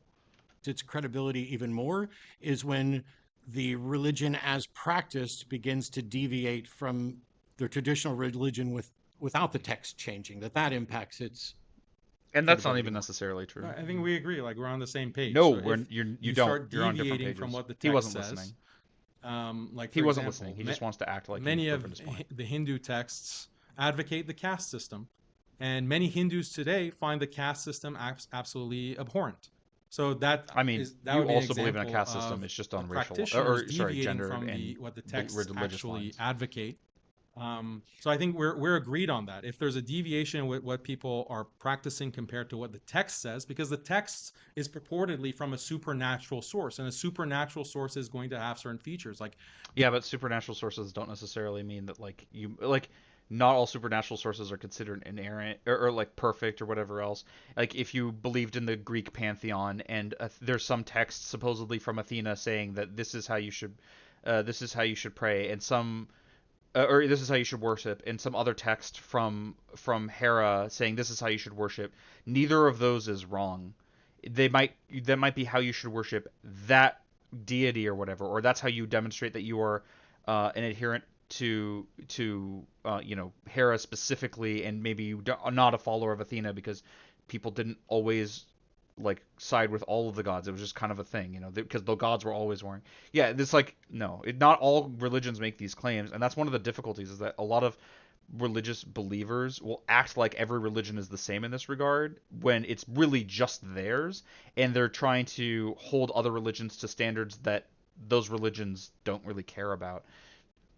Like it would be kind of the same as if someone who was a believer in Hinduism was like, well, you only have the one god that's like so much worse than having lots of gods, so that makes your religion less ridiculous, more ridiculous, because more gods is better, and like why is you're just setting a standard that this other religion doesn't hold to, it doesn't believe in. Being infallible or having knowledge that an average human doesn't Yeah, have. not all religions believe their And they gods are also infallible. purport to be these timeless truths. So if the text changes or it gets updated or there are mistakes found, then that would destroy the credibility of that religion. Now, if a religion has been preserved, the people are Yeah, he just practicing. didn't. So this is another thing, another tactic I've seen people use, where you ask a question, don't listen to the answer, act as though you got the answer you wanted, and then pontificate to manufacture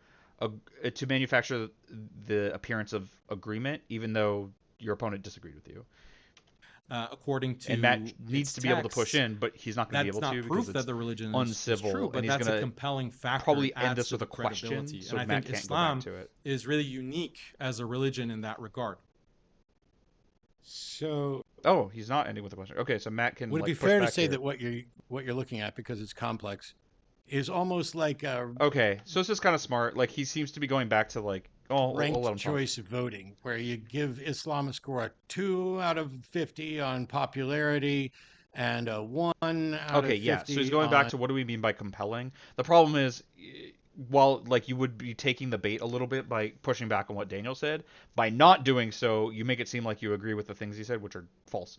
I guess it doesn't really matter that much because like, what do you care as an atheist if people believe that Islam is like more compelling than Christianity when the point is it's not compelling. It shouldn't be compelling at all. Um, but remember the phrasing of this topic is about On or 2 out of 50 on consistency with the original text, and an X out of whatever, and then you add them all up, and then Islam wins out as the most compelling. Yeah, that's a simple way to put it. I think I'm a it's simple guy. but I think that's the way that the human mind works. Like people who convert to Islam or another religion, like that's how they evaluate. They look at different factors. It's a complex thing that can take years or it can take minutes, but that's the way that naturally, organically, we come to accept certain worldviews or belief systems. When it comes to the Christianity being having the most adherents currently, I would say that the core theology of Islam is belief in one creator God and that monotheism. And I think that see where he's actually setting the is, standard that not of other religions necessarily hold to. But like, why is that our standard? He he had reasons in his opening that Matt could have pushed back on if he had his opening afterwards. But as we remember, that reasoning was nonsense. held by the vast majority of Christians. And when Christians are And by surveyed, the way, they Christians think they're about 30 to monotheists. 40%, I forgot the exact number, won't Like even that's kind accept of the relevant here. Trinity as true. So I consider even those And not all those Christians Christians, or a believe in the large Trinity. portion of Christians, And agree by with not all the Christians, I don't mean like there are some people who just happen not to agree with their church or whatever. There are some denominations of Christianity that do not believe in the Trinity. They're still Christian. with monotheism.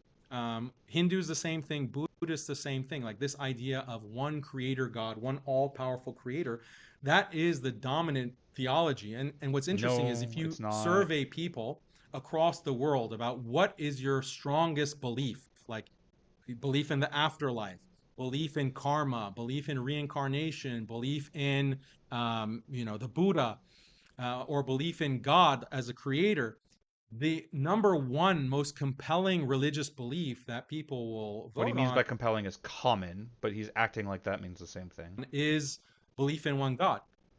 And that's why I focused on monotheism as really the top choice. So this is kind of circular, right? He's saying like the most common is the belief in one God, except as we saw, the two biggest majority religions are Christianity and Islam. No shit, that's going to be the most common thing. And the next is atheist, which means that it's not even like the remaining everyone else will say belief in multiple gods. There's a huge portion of people who will say belief in no gods or say something else entirely. No shit, the majority of the world is going to say the belief in one God is the most important because they're Christians who believe they are monotheists and Muslims who are monotheists. Like, but you're using that to like prove that it's important, but that's only important if we already are asking monotheists. So yeah, as it turns out, most monotheists say monotheism is important. Is anyone shocked? Is anyone blown away? I'll give you a moment to recover. I know it's going to take a minute to really wrap your mind around that. Choice, because it's supported by many different natural intuitions that people have that they develop from childhood. And the fact that Islam puts that at the top of its theology with Tawheed. So by the way, that it's at the top of the theology, that is also true in Judaism, by the way. But he would probably say like, well, there are lots of things he would say about the Judaism thing. He's already said them, but I've rarely seen a religion more invested in its monotheism. I'm not sure. Judaism might be more invested in its monotheism than Islam is. It's a big deal. That is a big point in favor. Like if we have a scorecard, that's a big point in favor of Islam. I don't know Only how if much we of a point assume in favor that's it is, relevant. but in the interest of finding at least Like one as an thing to- atheist, being a monotheistic religion does not make any more sense to me than a polytheistic religion. As I was saying before, there are some pantheons of gods that make more sense to me than a singular god. agree on. The Trinity is garbage, and Judaism is not just potentially polytheistic, but also potentially henotheistic. But this gets down to What does henotheistic mean? I haven't heard that word. What is henotheism? Henotheism, the adherence to one particular god out of several. Oh, yeah. I mean, there are implications in what we call the Old Testament about that the Abrahamic God is the God of Israel and should be preferred above other gods. There, like the implication is that there are other gods, but this is the one you adhere to. Yeah, like you can make arguments about that, sure. what from the pool of people But that is who no are longer likely part to of the belief accept system. supernatural claims about a god. There seems to certainly be a trend towards more monotheistic things, but this is about what people find as But popular. that's also like a result of history, remember, right? Like, again, Christianity conquered half the world. Islam was massively influential in the Middle East and India. In fact, there were like wars in India about like with Muslims like coming in to conquer and like and convert the same way other religions have. I don't want to make Islam seem like particularly different in that regard. I just mean in the sense of like that's going to have a huge impact on what people's belief, just that people conquered other people. What do we do with, for example, the argument that Islam, while it has remained unchanged a little bit since the 7th century, what about the argument that this is just a respin on Judaism, just like Christianity is a respin on Judaism, and therefore Christianity and yeah. Islam have both Christians departed and from Muslims the are actual just origins, spicy and Jews. therefore they've Let's both go. changed, and neither of them are compelling. That's a good question. Islam doesn't claim to be like a spin-off of Judaism. It doesn't claim to be, but it is. Like, I don't know what the fuck you're talking about. has its doctrines and teachings. What Islam says is that there have been prophets sent throughout the course of human history to bring the revelation of God. And there's different revelations that are sent progressively to prophets. And the Quran is the final revelation with the final prophet, Muhammad. Wouldn't it be kind of cool, by the way? Like, wouldn't it have gone a long way to demonstrate the truthfulness of a religion if there were a religion where, like, okay, there's a prophet, he receives word, he writes the holy text, but it's not in the language of the people of that area. Like, notice it's always the language that the person hearing it speaks. Which you might go like, oh, well, obviously, what else would you speak to him? But it's also, well, it's God. Why would he specifically prefer one religion to another, right? wouldn't it, and it would go a long way of proving the veracity of a religion if you found some religious believers that were like, yeah, we have this holy text, but we don't know what it means because it's in a different language, and like it's, you know, a language spoken on the other side of the world. That would be pretty good evidence for the truthfulness of like, how the hell would you even have this text in another language? But it never is. It's always the language of the people of that area. Isn't that a little quirk? So Judaism makes claims about So much so, by the way, that like Christianity, the New Testament, Jesus would have spoken Aramaic. In Rome, where they were speaking Latin, and the New Testament is written in Greek. Isn't that weird? Like, it's the language spoken by the people writing these Gospels, not the language spoken by the people who are doing these things. okay, these are the teachings of Moses, and we have the Torah, we have the oral Torah, and we have these kinds of doctrines and practices, and they will not be able to historically verify that the Torah is actually traced to, you know, the time of Moses as a historical figure. There's actually no archaeological evidence. And notice like the implication of what he's saying. So you can't he's acting like being able to trace it to the same period is the same as being unchanged. The reason why he's doing that is because while it is true what he's saying about Judaism, that it cannot be traced to Moses because we just don't have copies of the Old Testament that are that old. You can trace the Quran back that far, but you cannot demonstrate that the text is unchanged in that time. So he's acting like being able to trace it back is the same thing as it is unchanged in this time, and that's kind of important to his thing because even he was saying like, if it's changed over time, doesn't it demolish the credibility of your religion? Like, part of it is maybe Matt doesn't know that the Quran has changed over time. Maybe he doesn't think it's that important. But like, if Matt could hammer in on this and be like, yeah, and the Quran has changed. Now what? Now obviously Daniel would argue with that, and we get into the weeds. But like, it's pretty important in this discussion of you think being having been changed is damning. Your religion has had its religious texts changed. Isn't that damning? So radiocarbon evidence, manuscript evidence that Moses even existed. As Muslims, I wonder. This is kind of unrelated.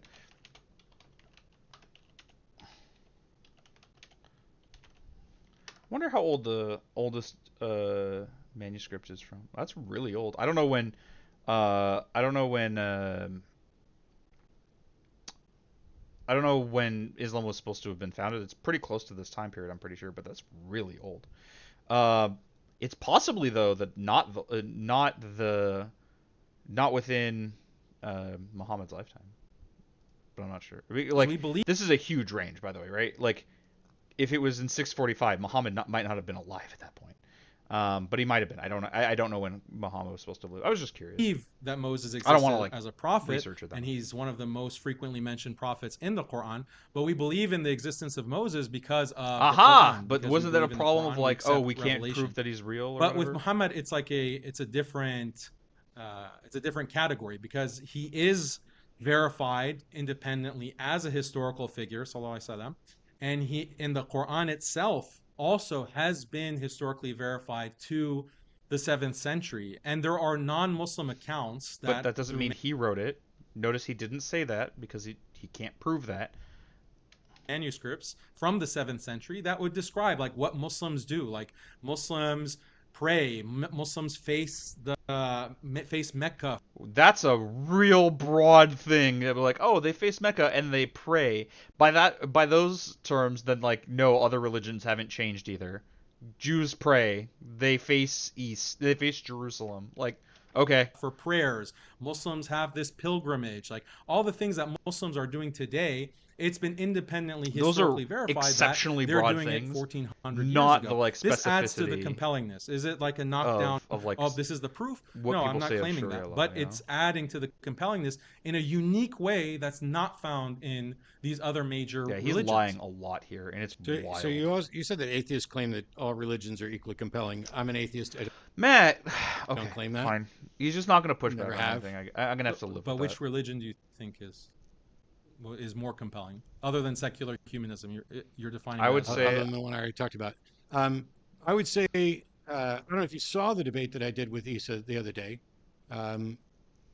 Who Remember, my is an answer to advocate this for was a deism particular and Taoism. strange I find more Sufism compelling. version of Islam, but I I find, that find one the more fucking compelling Greek than yours. pantheon more compelling than than personally. Islam. But what I'm personally on what finding, basis?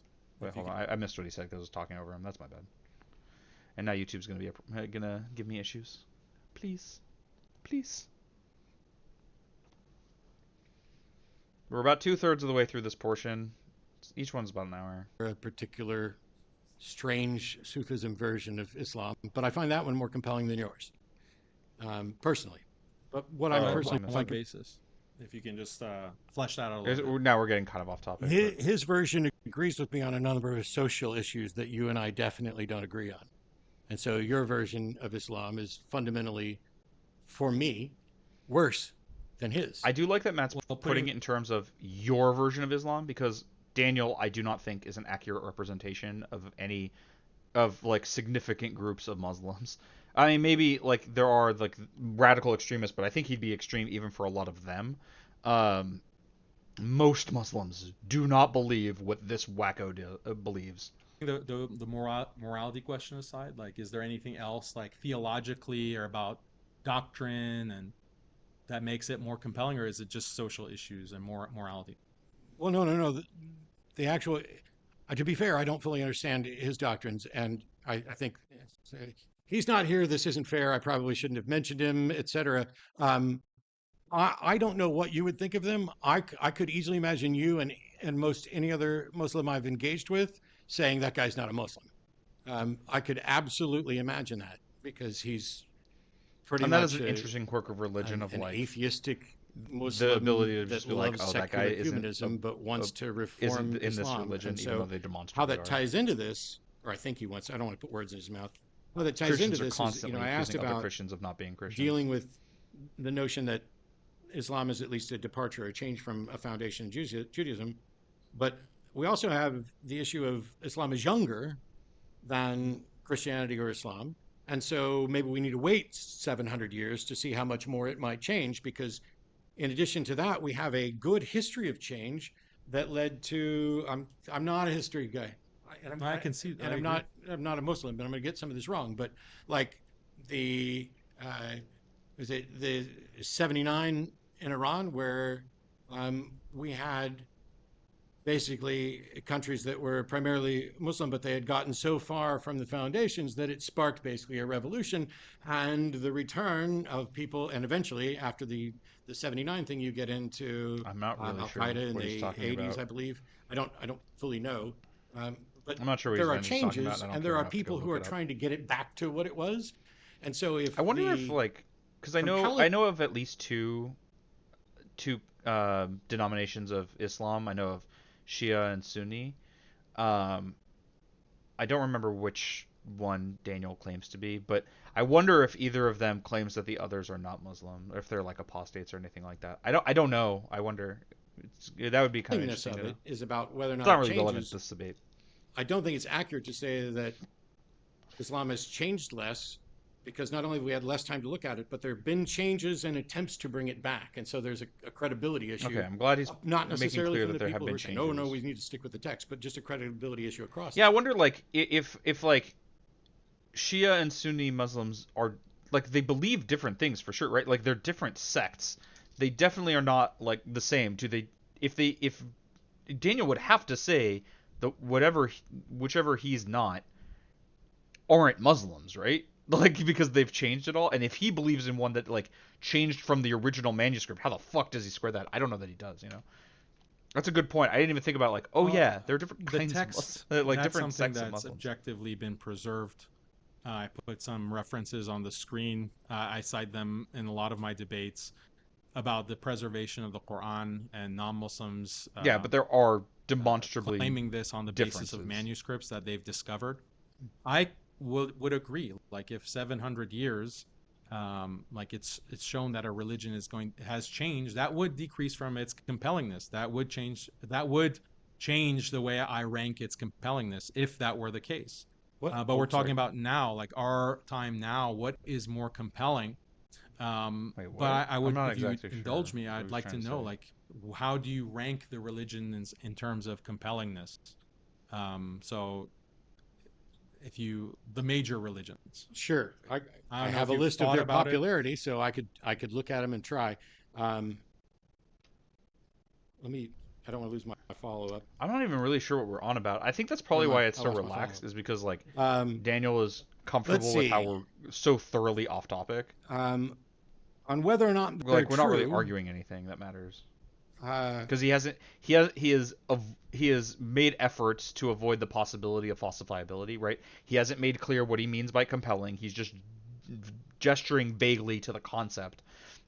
And now we're talking about Matt's personal beliefs about what's compelling and what's not. It doesn't matter. I think Scientology's bullshit. I think it's obviously bullshit, just like I think Mormonism's obviously bullshit, clearly invented as fictions to manipulate and control people. Sure, but What I I would also say suspect that is that about a lot I of might think religions. that for many other religions if I had access to them at their origin and what was going on then. Um, there are some of these religions I prefer. Um, so, for example, I tend to prefer Judaism to Christianity. In part because they don't have a big interest in proselytizing, and you have to actually do some work to become a Jew. Yeah, If you want to be a there's Christian, here, let's just pray the Lord's Prayer, which, yeah, you know, some I did people every like week. the bar for entry for Christianity varies a lot. Some people it's like even if you're a Christian, you're not a Christian, and sometimes those same people are like, yeah, but if you like you say you believe in Jesus, you're good, or like you come to our baptizing ceremony thing, like you're fine. Week for a while when It's I was a really weird. teenager because you got to rededicate your life to Christ and all that crap.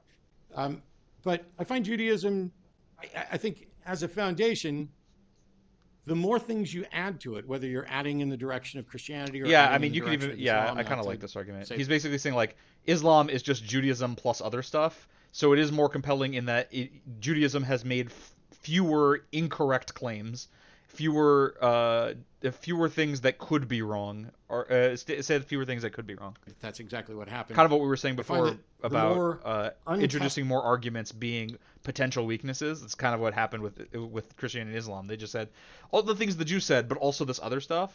And in fact, Mormons do that with Christianity, and they say Christianity plus these few other things. It's just fewer things that are available to be wrong in the unaltered version. testable, unverifiable things you add to it, the less credible it is to me. So I put Judaism ahead of those. I don't know enough about African traditional religions.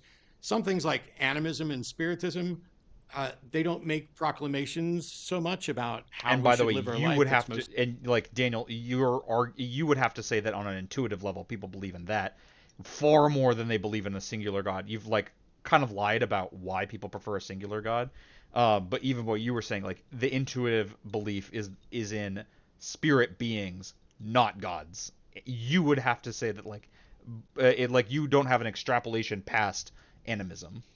mostly about here's our spirit answers or these, you know, I like to think that my ancestors, I'm not saying I don't think there's anything after death, but I can understand people and see the appeal of, I'd like to think my ancestors lived. But there's nothing about that that's going to say, oh, because of that, you know, two dudes can't get married. That sort of thing doesn't happen. And not just that, but it's not while Islam may be one of the big obstacles in the way of a secular world right now in the United States, Islam is not relevant on that front. What we're facing in the United States is Christian dominionism, Yep. an extreme literalist, fundamentalist Christian dominionism, which is why I've spent so much time actually debating that. Um, You could even say like on terms of like the compellingness in terms of like because Daniel was making arguments of like look at how compelling it is at its rate of growth. And then you could even make the argument of like oh if it's so compelling why is its rate of growth in the United States not that high? Well, obviously the answer is because a lot of times people believe the things that their parents believed. Most people in the United States are not Muslims, and so like that tends to carry on. The way that you would get more Muslims in the U.S. has to be conversion or immigration. Yes, like there are Muslims in the United States and they have children, like that happens too. But like, if they keep rate with everyone else in the U.S., which they tend to because that's how averages work. Uh, the rate of increase isn't the same as we see worldwide. Isn't that weird? It's almost like there's something else going on other than being more compelling. I don't know which ones I find necessarily more repugnant. Hinduism, I might put ahead of it just because, and this is really glib and silly, but I don't believe any of these. They got closer to the age of the universe than the Bible did. In the Bible, if you did a literal thing, that's it'd be 6 to interesting. 10,000 years old, and Hindus at least think it's 13 billion in a cycle. It's not that, but if you're throwing a dart at a dartboard, they're at least somewhere Yeah, on the that's like dartboard, at and least Christianity's moderately in the close. other That's room, that's pretty as compelling is actually. That any they were literalist view really that dates that they it were back that to close about Genesis. the age of the universe. Yeah, I mean, some of these, it's more like what's likely to be the impact on the world. So, and maybe this is probably, maybe it fits here, but it may be better for, which is better for the world, Yeah. secular humanism or Islam. But a world full of Janes, I think it's silly, but the insects are going to be really happy that the Janes have covered their face so that they don't even inhale an insect to kill it. That's the level of their pacifism. And I much prefer that to anybody in any religion who says, let's go out and kill people. Yeah, Which, by pretty the way, is compelling. wholly inconsistent with secular humanism. Yeah, so I mean, thank you for indulging me and giving your reasons, but they're very personal. What Yeah, no shit. strikes You you asked in one him. case or another. This is why this is a difficult thing to debate and establish, and I try to get my mind around this epistemology. How do we come to accept belief systems? And I've put these four things here, So and I want to remind everyone that while he's like just like his clapback, his like retort to what Matt just went on at length about was to say it's of very subjective reasons when he asked Matt what he personally finds more compelling, which was going to be subjective. But I want to remind everyone that Daniel's position was one of like intuitiveness should be preferred to analytic thinking, and now he's like taking issue with like, well, that's a subjective answer. Yeah, no shit, you asked a subjective question. Um, but he's trying to imply the frivolousness. Like, I gave you solid reasons. No, you didn't. But you didn't ask Matt what like what religions are like what should be more compelling. You asked him what he personally finds more compelling because you were baiting him into saying like none of them, so you can be like, well, obviously you're closed-minded and you're just an atheist, and you've proven the point of this debate that no religion is more compelling. on this stupid. slide that you have four criteria for compellingness. I think they're good criteria. What They were these can be criteria? disputed. It seems like we agree on Did he some of ever them. state what these Or criteria we were? have shape. And I know he like mentioned one of them was like monotheism, but like why is that a criteria? Like he Shades has of to justify agreement, what those like on criteria are. preservation, it seems that we have shades of agreement. Sharia, number Oh yeah, he four, wasn't listening. Yeah, this is another response. He clearly was not listening to what Matt said. we're going to have a lot of disagreement, but we're going to really hash it out in the next part of the debate. Monotheism, when it comes to that, I guess I can ask you something like, do you find would it be more compelling, the idea that there's one God who has caused the entire universe and controls the universe, as opposed to 377 gods? No, Like if you had those two choices, I wouldn't is it personally. one, like without any other information, Because one God because controlling when the there's universe, one God, it generally is claimed to be all powerful and all knowing, and there are inherent problems with those traits. Like it is logically impossible, to my mind, to be all powerful. Uh, Whereas when there's a pantheon, they are not all powerful, so you avoid that problem. And yeah, there are a bunch of them, but like screw it. There's lots of things. You have a population of gods, like you have a population of humans. It'd be kind of weird if there was just one human, right? or 377. Well, And he's choosing 377 because he wants to make it sound ridiculous. If you just say many gods, that feels a lot more reasonable than this large number that seems excessive and weird. consistent, I'm going to say that I can't make a decision, but to be generous, one. Yeah, I so, personally I mean, disagree, that's the tendency that human beings have, it's and there's this yes, really after a good book long called history Big of Gods monotheistic by Aaron dominion. Lorenzian, Yes. and it falls in this genre of psychology of religion. But he describes how when monotheism is introduced into And now Daniel is polytheistic, being like not only being allowed to, but like using this time to basically re-argue all of his opening positions, and then like Matt doesn't have the ability to like draw on a rebuttal that he got right after because he was speaking second, but also he's not pushing back. And there's a bit of the civility thing. If you start to interrupt, he'll get all pissy at you, even though Daniel loves interrupting people. Societies, even when it's not militarily, but the idea is introduced, it tends to win out over polytheism. And the way that he explains it, as well as other cognitive scientists of religion, is that there's something more compelling about the idea of a big God or one God, that is in I'd have to see what control he's or talking is about. That's giving possibly true, blessings but it's not or really that controlling much. destiny, But etc. like a preference, a human preference for a singular god doesn't make it more true. Remember, this is all relying on that like people's intuition has some bearing on what is true about the world.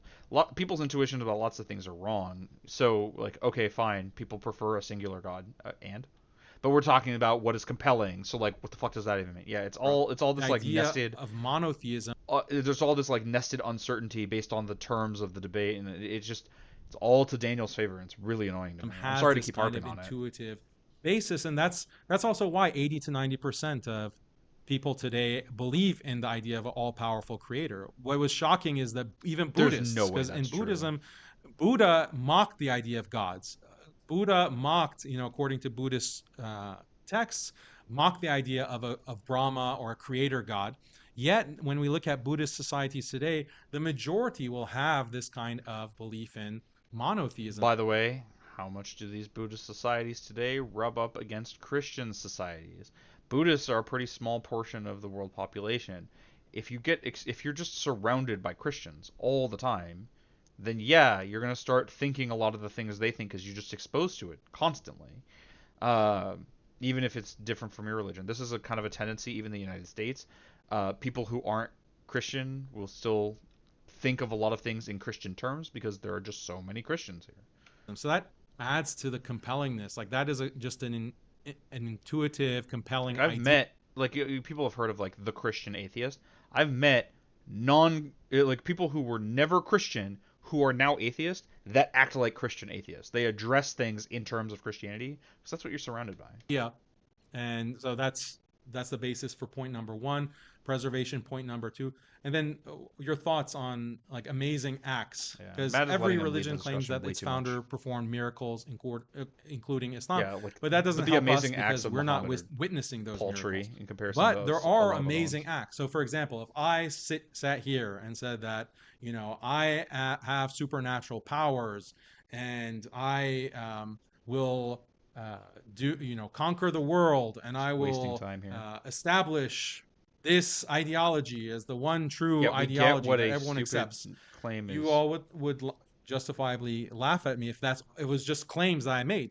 But if next year you see that, oh, Daniel is now, taking over certain countries and Like he's he wants to established do. his ideology and it's fast spreading across the world, all else being equal, you would start to wonder, like, oh, that's interesting. And after 2 years, after 3 years, like that would add to the So credibility. that would depend a lot on context. Like he's implying with like he's using himself as an example as like, yeah, if he personally did it, that would be a pretty big deal because he's just some nobody on the internet. But Muhammad was already a warlord. If for example that same claim was made by a king in the feudal era and he said he was going to like conquer his enemies, that that's one, a far more common claim, and two, a far more reasonable claim. Lots of people do that all the time. It's not weird for it to happen. It's more like, okay, he called his shot and like he might have lost or whatever, but that doesn't really prove very much because someone was going to win. And what if both like let's say there are two feuding lords, both are intent on fighting to the last and claiming that they're going to win the fight. One of them was going to be right about that, Or the compellingness of my initial claim. Would you agree?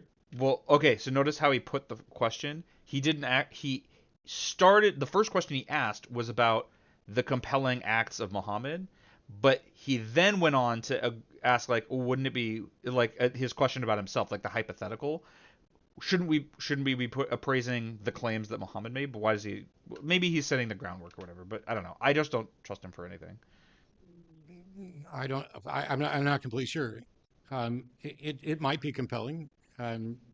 And also, But now you're claiming, like, even in his hypothetical, he's claiming to do things that are possible without supernatural powers, right? You can claim, like, oh, I have supernatural powers and I'll take over my opponent, and then take over your opponent without the use of supernatural powers, right? we're at the point, or we're back at the point that I started with, which is this particular topic is silly. And I don't mean that in an overly dismissive or simple sense, but when you talk about all of these religions have competing amazing acts or miracles.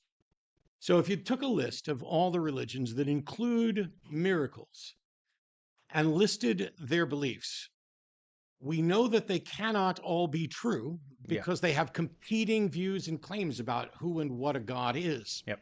And yet they all have reports about amazing events that cannot and have not been demonstrated empirically. A great example of this would be like Noah's flood. It's basically impossible that the entire earth was flooded.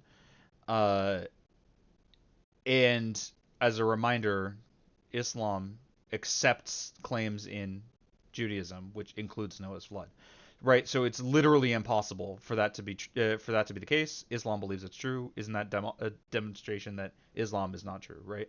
But he wants to limit it to like the things of Muhammad, but like why?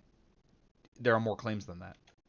It's the thing we were talking about earlier of like Muslims say everything that Jews say plus some extra stuff. That's like two groups of things you can be wrong about. But if you're wrong about the first thing, it doesn't matter if you're right about the second thing. And if they were all to be true, And you're not, that would create a conflict. And so at the beginning of this segment in Daniel's opening, when he talked about Occam's razor and kind of mildly misrepresented it as the simplest explanation, prefers to be the best. That's the common version. It's actually don't multiply entities unnecessarily, which is too complicated. So I'll just go with the simplest explanation, seems to be preferred. The simplest explanation is that humans make shit up. Yep. The simplest explanation It is much simpler to say no gods than some gods, but he's presuming that like the intuition that gods exist means it's true. This is a really good argument from Matt. I'm very glad that we're getting some arguments from Matt that I think are not only just really good, but ones I didn't think of, and but are still relevant to the debate. I'm glad because the last debate was really disappointing. Is that humans get stuff wrong. The simplest explanation is that all of these people from competing religions that have competing and mutually exclusive concepts of God that are making claims about what their prophets and people do. And of course, on behalf Daniel of those acts gods like they're all saying the same thing in that they have a belief in God. Or misinformed or exaggerating. Or merely Hyperbole incorrect. is what we're prone to. Claiming that we know something. We've all heard about fish stories. We've all heard about the old wives' tales that I mentioned at the beginning. There's a reason why we don't just rely on intuition. As a matter of fact, minimizing intuition is, I think, something that would be preferable. But that's not the same thing as elimination. This is something you should have been arguing in the last debate, Matt. You're right, but the time for this was an hour ago. Well, more than that, an hour and a half ago. Because what epistemology is doing, what skepticism is doing, what critical thinking is doing, is training your intuition. It is something that you can be trained so that you can more reliably intuit what's going to be the correct answer, because it's not just an intuition. It is your brain's ability to assess all the data you have. So when you mentioned, for example, children looking and seeing, oh, this appears designed and this doesn't. Well, children see things that are designed and they're not completely silly. Granted, I'm not the biggest fan of relying on children for our epistemology. Yeah, but it shows that children show that we rely on top-down authoritative thinking. And I think that the best explanation for the fact that one religion is more compelling to another is that it appeals to people on a psychological level and not on an epistemic level, not on some level where there's some warrant. People tend to go along with the religion they were raised in. He's focusing on like, it's compelling, whether but they not were raised true. in it or they convert to one that most appeals to their own personal ideals. And so if you are the type of person with a psychology where you're really struggling with the fact that you can't know everything, it's really comforting to think that there's a God who does. And if you're the person who's struggling with being lonely, it's really comforting to think that there's a God who cares about you and loves you and has a plan for your life. We are all directionless at some point. And so I think the religions that are most compelling, and I judge that primarily by which ones have the most adherents, are compelling specifically because they appeal to things about us and not to things that are true, which is what I'm concerned with. Because if I just picked the religion that I found most compelling, I'd wind up believing something that may not be true, that I don't have good reason to think is true. And that would prevent me from finding out whatever is true. Because the second you stop exercising your skepticism and critical thinking and accept an explanation for something, you stop looking for the right one. Because So if I remember my terminology correctly, I just want to like interject here because I haven't really contributed very much. She's just been doing such a good job. In debating terms, this is what would be called a critique. You're taking issue not specifically with the arguments on the subject or anything like that. You're critiquing the topic itself. It is a bad question and one that does not lead to well, there are lots of problems. In this case, it's one that doesn't lead to any sort of constructive or productive conversation. There are other issues you can take with the topic, right? But like, but in this case, like, he's finally like making clear the critique of like, even if we talk about the compellingness, it doesn't matter as much as what's true. And it's kind of weird to care about what's more compelling rather than what is true. It's basically asking to be deceived by the best thing at deceiving. I'm sad that it's coming this late. He started with it, but he hasn't held to it during the back and forth portion. But I'm glad it's happening. Because if you think you've got the right explanation, why would you keep looking? And this is why, and I'll stop here because I don't want to give 20 things for Daniel to reply to, but this is why. No, do that. He's done that to you so many times. Who cares? You're trying to have a positive impact after that. Like, you want the world to be better after the debate than before, right? Like, part of that is not letting people fall into belief with Daniel, and he's using every trick in the book to make that be the case. You have to do what you have to do against someone like this. In the competition between religion, David Wood and I can team up on Kenny. David and Kenny can team up on me. Me and Kenny can team up on David. And at no point is there a demonstration of the truth of any of the positions other than me saying, you guys haven't met your burden of proof. And while that doesn't say that we shouldn't use intuition or that we shouldn't look at religions that are compelling, whether or not a religion is true isn't impacted by the number of people who are compelled to accept it. And it's kind of telling that Daniel doesn't want to talk about whether it's true.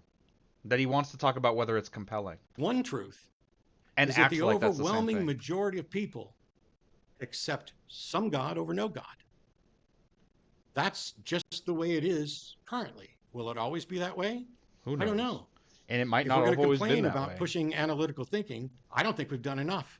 Because the fact that more people still prefer some God to no God means that we haven't been pushing analytical analysis enough. And a lot of people are still relying on their intuition. Because, yeah. It's a long list. Yes, it's a a long ton. list. You've That's gone not on what it I how meant to do, long but at length? I think they rely on it Shut the fuck up. because quite often it's unfalsifiable. And if there's no way to prove you wrong, why change your mind? So I just want to clarify that my argument in the first part of the debate or now has never been that we just rely on intuitions. No, it was, intuitions but are okay. a starting point, but then you have inferential reasoning that theists have given Yeah, but you across think many that was different bad cultures. and The dumb. cosmological argument, the contingency argument, the teleological design argument. Those are also evidences for God. Things that you don't want to even mention now, but you definitely didn't mention earlier. You're unwilling to talk about it. Only allude to there is proof. We're just not going to get into it. Communal traditions that our natural human epistemology does take into account what other people think and what our community thinks. And we're a part of a society, a part of a community that affects our understanding of reality and the world. So the evidence for God is multidimensional, but intuition, that is like a basis. But you can have that's different the only epistemic evidence channels you felt that interested support in sharing. the existence of God and religion more generally. What you're saying is that what is compelling is really what is compelling to us personally and individually. I think that that is a great point for us to, as a point of departure for our conversation, because I agree. Like, what is compelling on a personal level? The fact of the matter is, because of this field called psychology, that human beings share a mental framework. And what is appealing or compelling to one person does have a connection to what is found appealing to someone else on the other side of the world. We But do have a what's shared appealing has nothing to do structure with of what's our true. minds because we're human beings. The Right. brain So I can trick two people in the same way. That doesn't mean that that's true, right? Magic tricks, for example, there are some that have existed across millennia and all over the world, and people have bought into like, oh, I guess he can do magic. Does that make magic true? That particular thing that people can do it? No. It just means you can trick people in the same way sometimes. structure is You're similar. arguing in favor of the thing that is best at deceiving us, not the thing that is the most true. Universally across all human beings. So that is why like certain things can be compelling to people universally. That's why math is so compelling regardless of your culture. That's why logic is so compelling. Is That's math why the idea compelling? of there being an external world. Yeah, there's plenty of diversity in religions and cultures and ideologies, but we also find universals, and those universals Are are not due Islam. to a shared human biology. Whether you Yeah, want to that's the attribute thing that we're to okay. evolution or you want to I'm gonna start attribute going that on about to it, but God, the like I creator, hope I made this there point is clearly that by now. universality amongst human beings. So we need to, in having a debate on these complex I just want to be topics done with this so we can get to the involving next part ethics and on another day. epistemology and comparative religion, we have to appeal to what is shared, what is universal, because that's the only way we can get a conversation or a debate going. If off the bat you don't accept logic and I don't accept math and Ooh, you don't accept ooh, no, whatever, you're the one who's we don't opposed to have any logic. shared ground in order to debate. But my attempt with this part of the debate and this presentation is to appeal to things that are universal. I've asked you some questions about what you find compelling. I think we do have some common ground here, at least much more than the first part of the debate, on things that, yeah, certain religions would be more compelling. You acknowledge that when you said that the idea of one God being in charge of the universe is more compelling than 377 gods. That means that that religion Yeah, that that's all acknowledges he one took away God as from that. opposed to 377 is a He more keeps saying 377 to like because he knows saying many gods would be less ridiculous. compelling religion. And that's not just your personal preference. You are appealing to this sense of Occam's razor in a predictable way that cognitive psychologists have studied. They have done experiments on. They've literally put diodes on people's I want skulls to in order remind to see you what part of the during this brain diatribe that how long he's gone intuition on is and how he associated took with. issue with Matt talking That's for the less study on of this. psychology. So He was that's what like, I'm "Oh, hold appealing on, to you've said a lot there. in this part of the You've debate, in the almost started first part to, of the debate. be an I think when we have interlocutor this and not just more someone I'm talking at." accurate understanding of human epistemology and the human brain and human psychology, that shows that why so many theists actually find religion compelling and specifically monotheism compelling, and why Islam has been so compelling and has had so many adherents throughout the centuries. That's really the crux of my argument.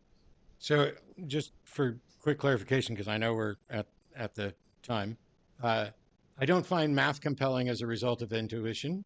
I don't view math in the realm of intuition. Mathematics is This is a yeah, language he that was has come getting up to caught up in describe the things, and debate. it's He's just that it was is a it debate is discussion, but yeah, I don't know. deductively reached from logic.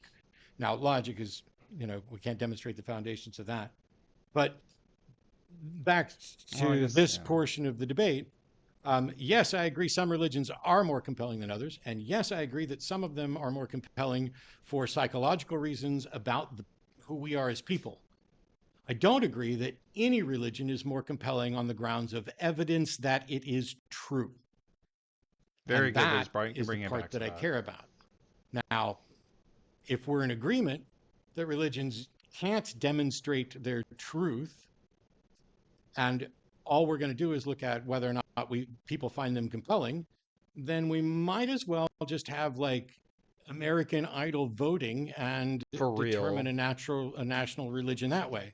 It wouldn't be consistent with secular humanism, though, because under secular Stop going back humanism, to that. It's not you useful. could still be a Muslim.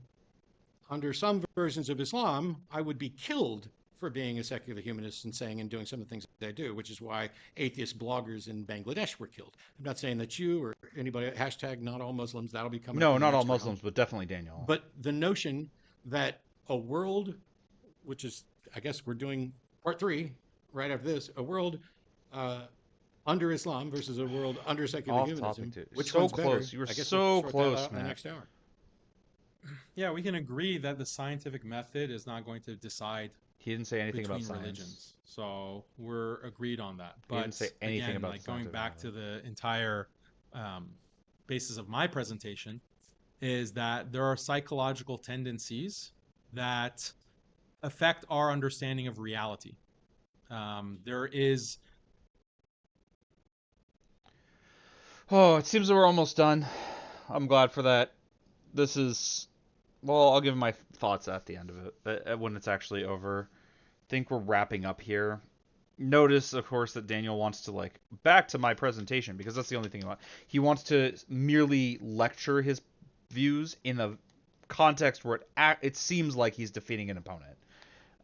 Just one of the many things that is dishonest about his approach. I don't know why YouTube decided to just struggle here. Like, it has loaded more than that. All right, there we intuitions go. and psychological tendencies that affect how we understand the world and what we accept as true. And that reality extends far beyond what can be strictly proven scientifically. And certain religious truths, not all religious claims, also fall under that. And that's why I'm focusing on the ones that are most intuitively supported according to the cognitive science of religion. The creator God view or intuition, that is something that is very Yeah, strongly intuitively felt. it's For some not, people, but as okay. strong as moral truths like harming others for no reason is wrong, or the law of non-contradiction. By the Or way, he keeps saying harming others for no reason is wrong because he very much wants to harm people for bad reasons. But to himself he can justify that because it's not for no reason. But I just want to just remind everyone who we're talking about here. the idea that the external world exists, Now we're back our to memories are nonsense from the true. All first of these thing. things are part of our reality, or what we understand to be real. So that's why we have to go to this. We have to go beyond the scientific method. We can't just rely on what is strictly scientifically verifiable. Otherwise, we agree there would be no debate. I agree that if we just have this standard of scientific verifiability or falsifiability, no religion is going to be more compelling on that basis. Even if you said that, oh well, there's a flying spaghetti monster, and that's my religion. That's just as unfalsifiable as these empirically unfalsifiable as these other theologies. But that's not my Yeah, point of he doesn't departure. want to argue whether it's true or not because he knows he can't prove it. I think this would be a great opportunity to jump Yeah, into the this next section, the seems like a final good section, place to where we'll have cut. 10-minute opening statements from each speaker. Okay. Wow, they're not even doing a break in between? Okay. Well, that was still a shit show, but it was significantly better than the last portion. Matt seems a particularly bad matchup to bring in against Daniel. He keeps falling into traps and he keeps taking his eye off of what's most important to argue about, and like letting Daniel control where the conversation goes. That said, he did say the important things that he needed to, that this topic is nonsense. We should be talking about what's true or not. It's just his arguments that weren't that great. This was much better than the last one, but honestly, I mean, Matt just seems a little worn down. I'm worn down, and I took breaks in between this. Obviously, everything Daniel was talking about was nonsense, but the biggest takeaway I found, I mean, as I mentioned a lot in the beginning, was just that it seems like the deck was stacked in Daniel's favor, and I don't understand why. It does seem a lot like the terms for this debate and for what was going to happen and who was going to speak when and yada yada etc. were dictated by Daniel and enforced by modern day debate with Matt seemingly unable to object. I mean, at that point, I don't know why he didn't just decline the debate. You can just say no. You can just be like, I don't want to do this. If it's going to be this lopsided in preference by like through circumstance. But I don't know. It seems it's very strange. And to reiterate what those things were, Matt has been speaking first every time, despite the fact that he's the negative. Even if you're going to say like, okay, maybe the negative doesn't always speak first. You're doing a 3-part debate. Why not like alternate who's speaking first? No, instead, the affirmative is given the opportunity to give his case after the negative has had their opening, so that Matt can't respond point by point to what Daniel was talking about. He can't address the long list of arguments. He is effectively given the means to gish gallop.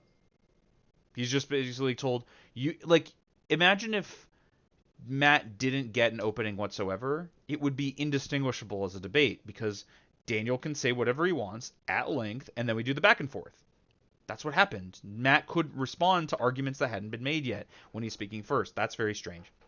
Secondly, the topic was uncharacteristic for modern day debate, but additionally, it was one that's highly skewed towards Daniel, which was, are there any religions that are more compelling than Islam? An atheist should say that none are compelling, so like they all have a compellingness of 0% or whatever.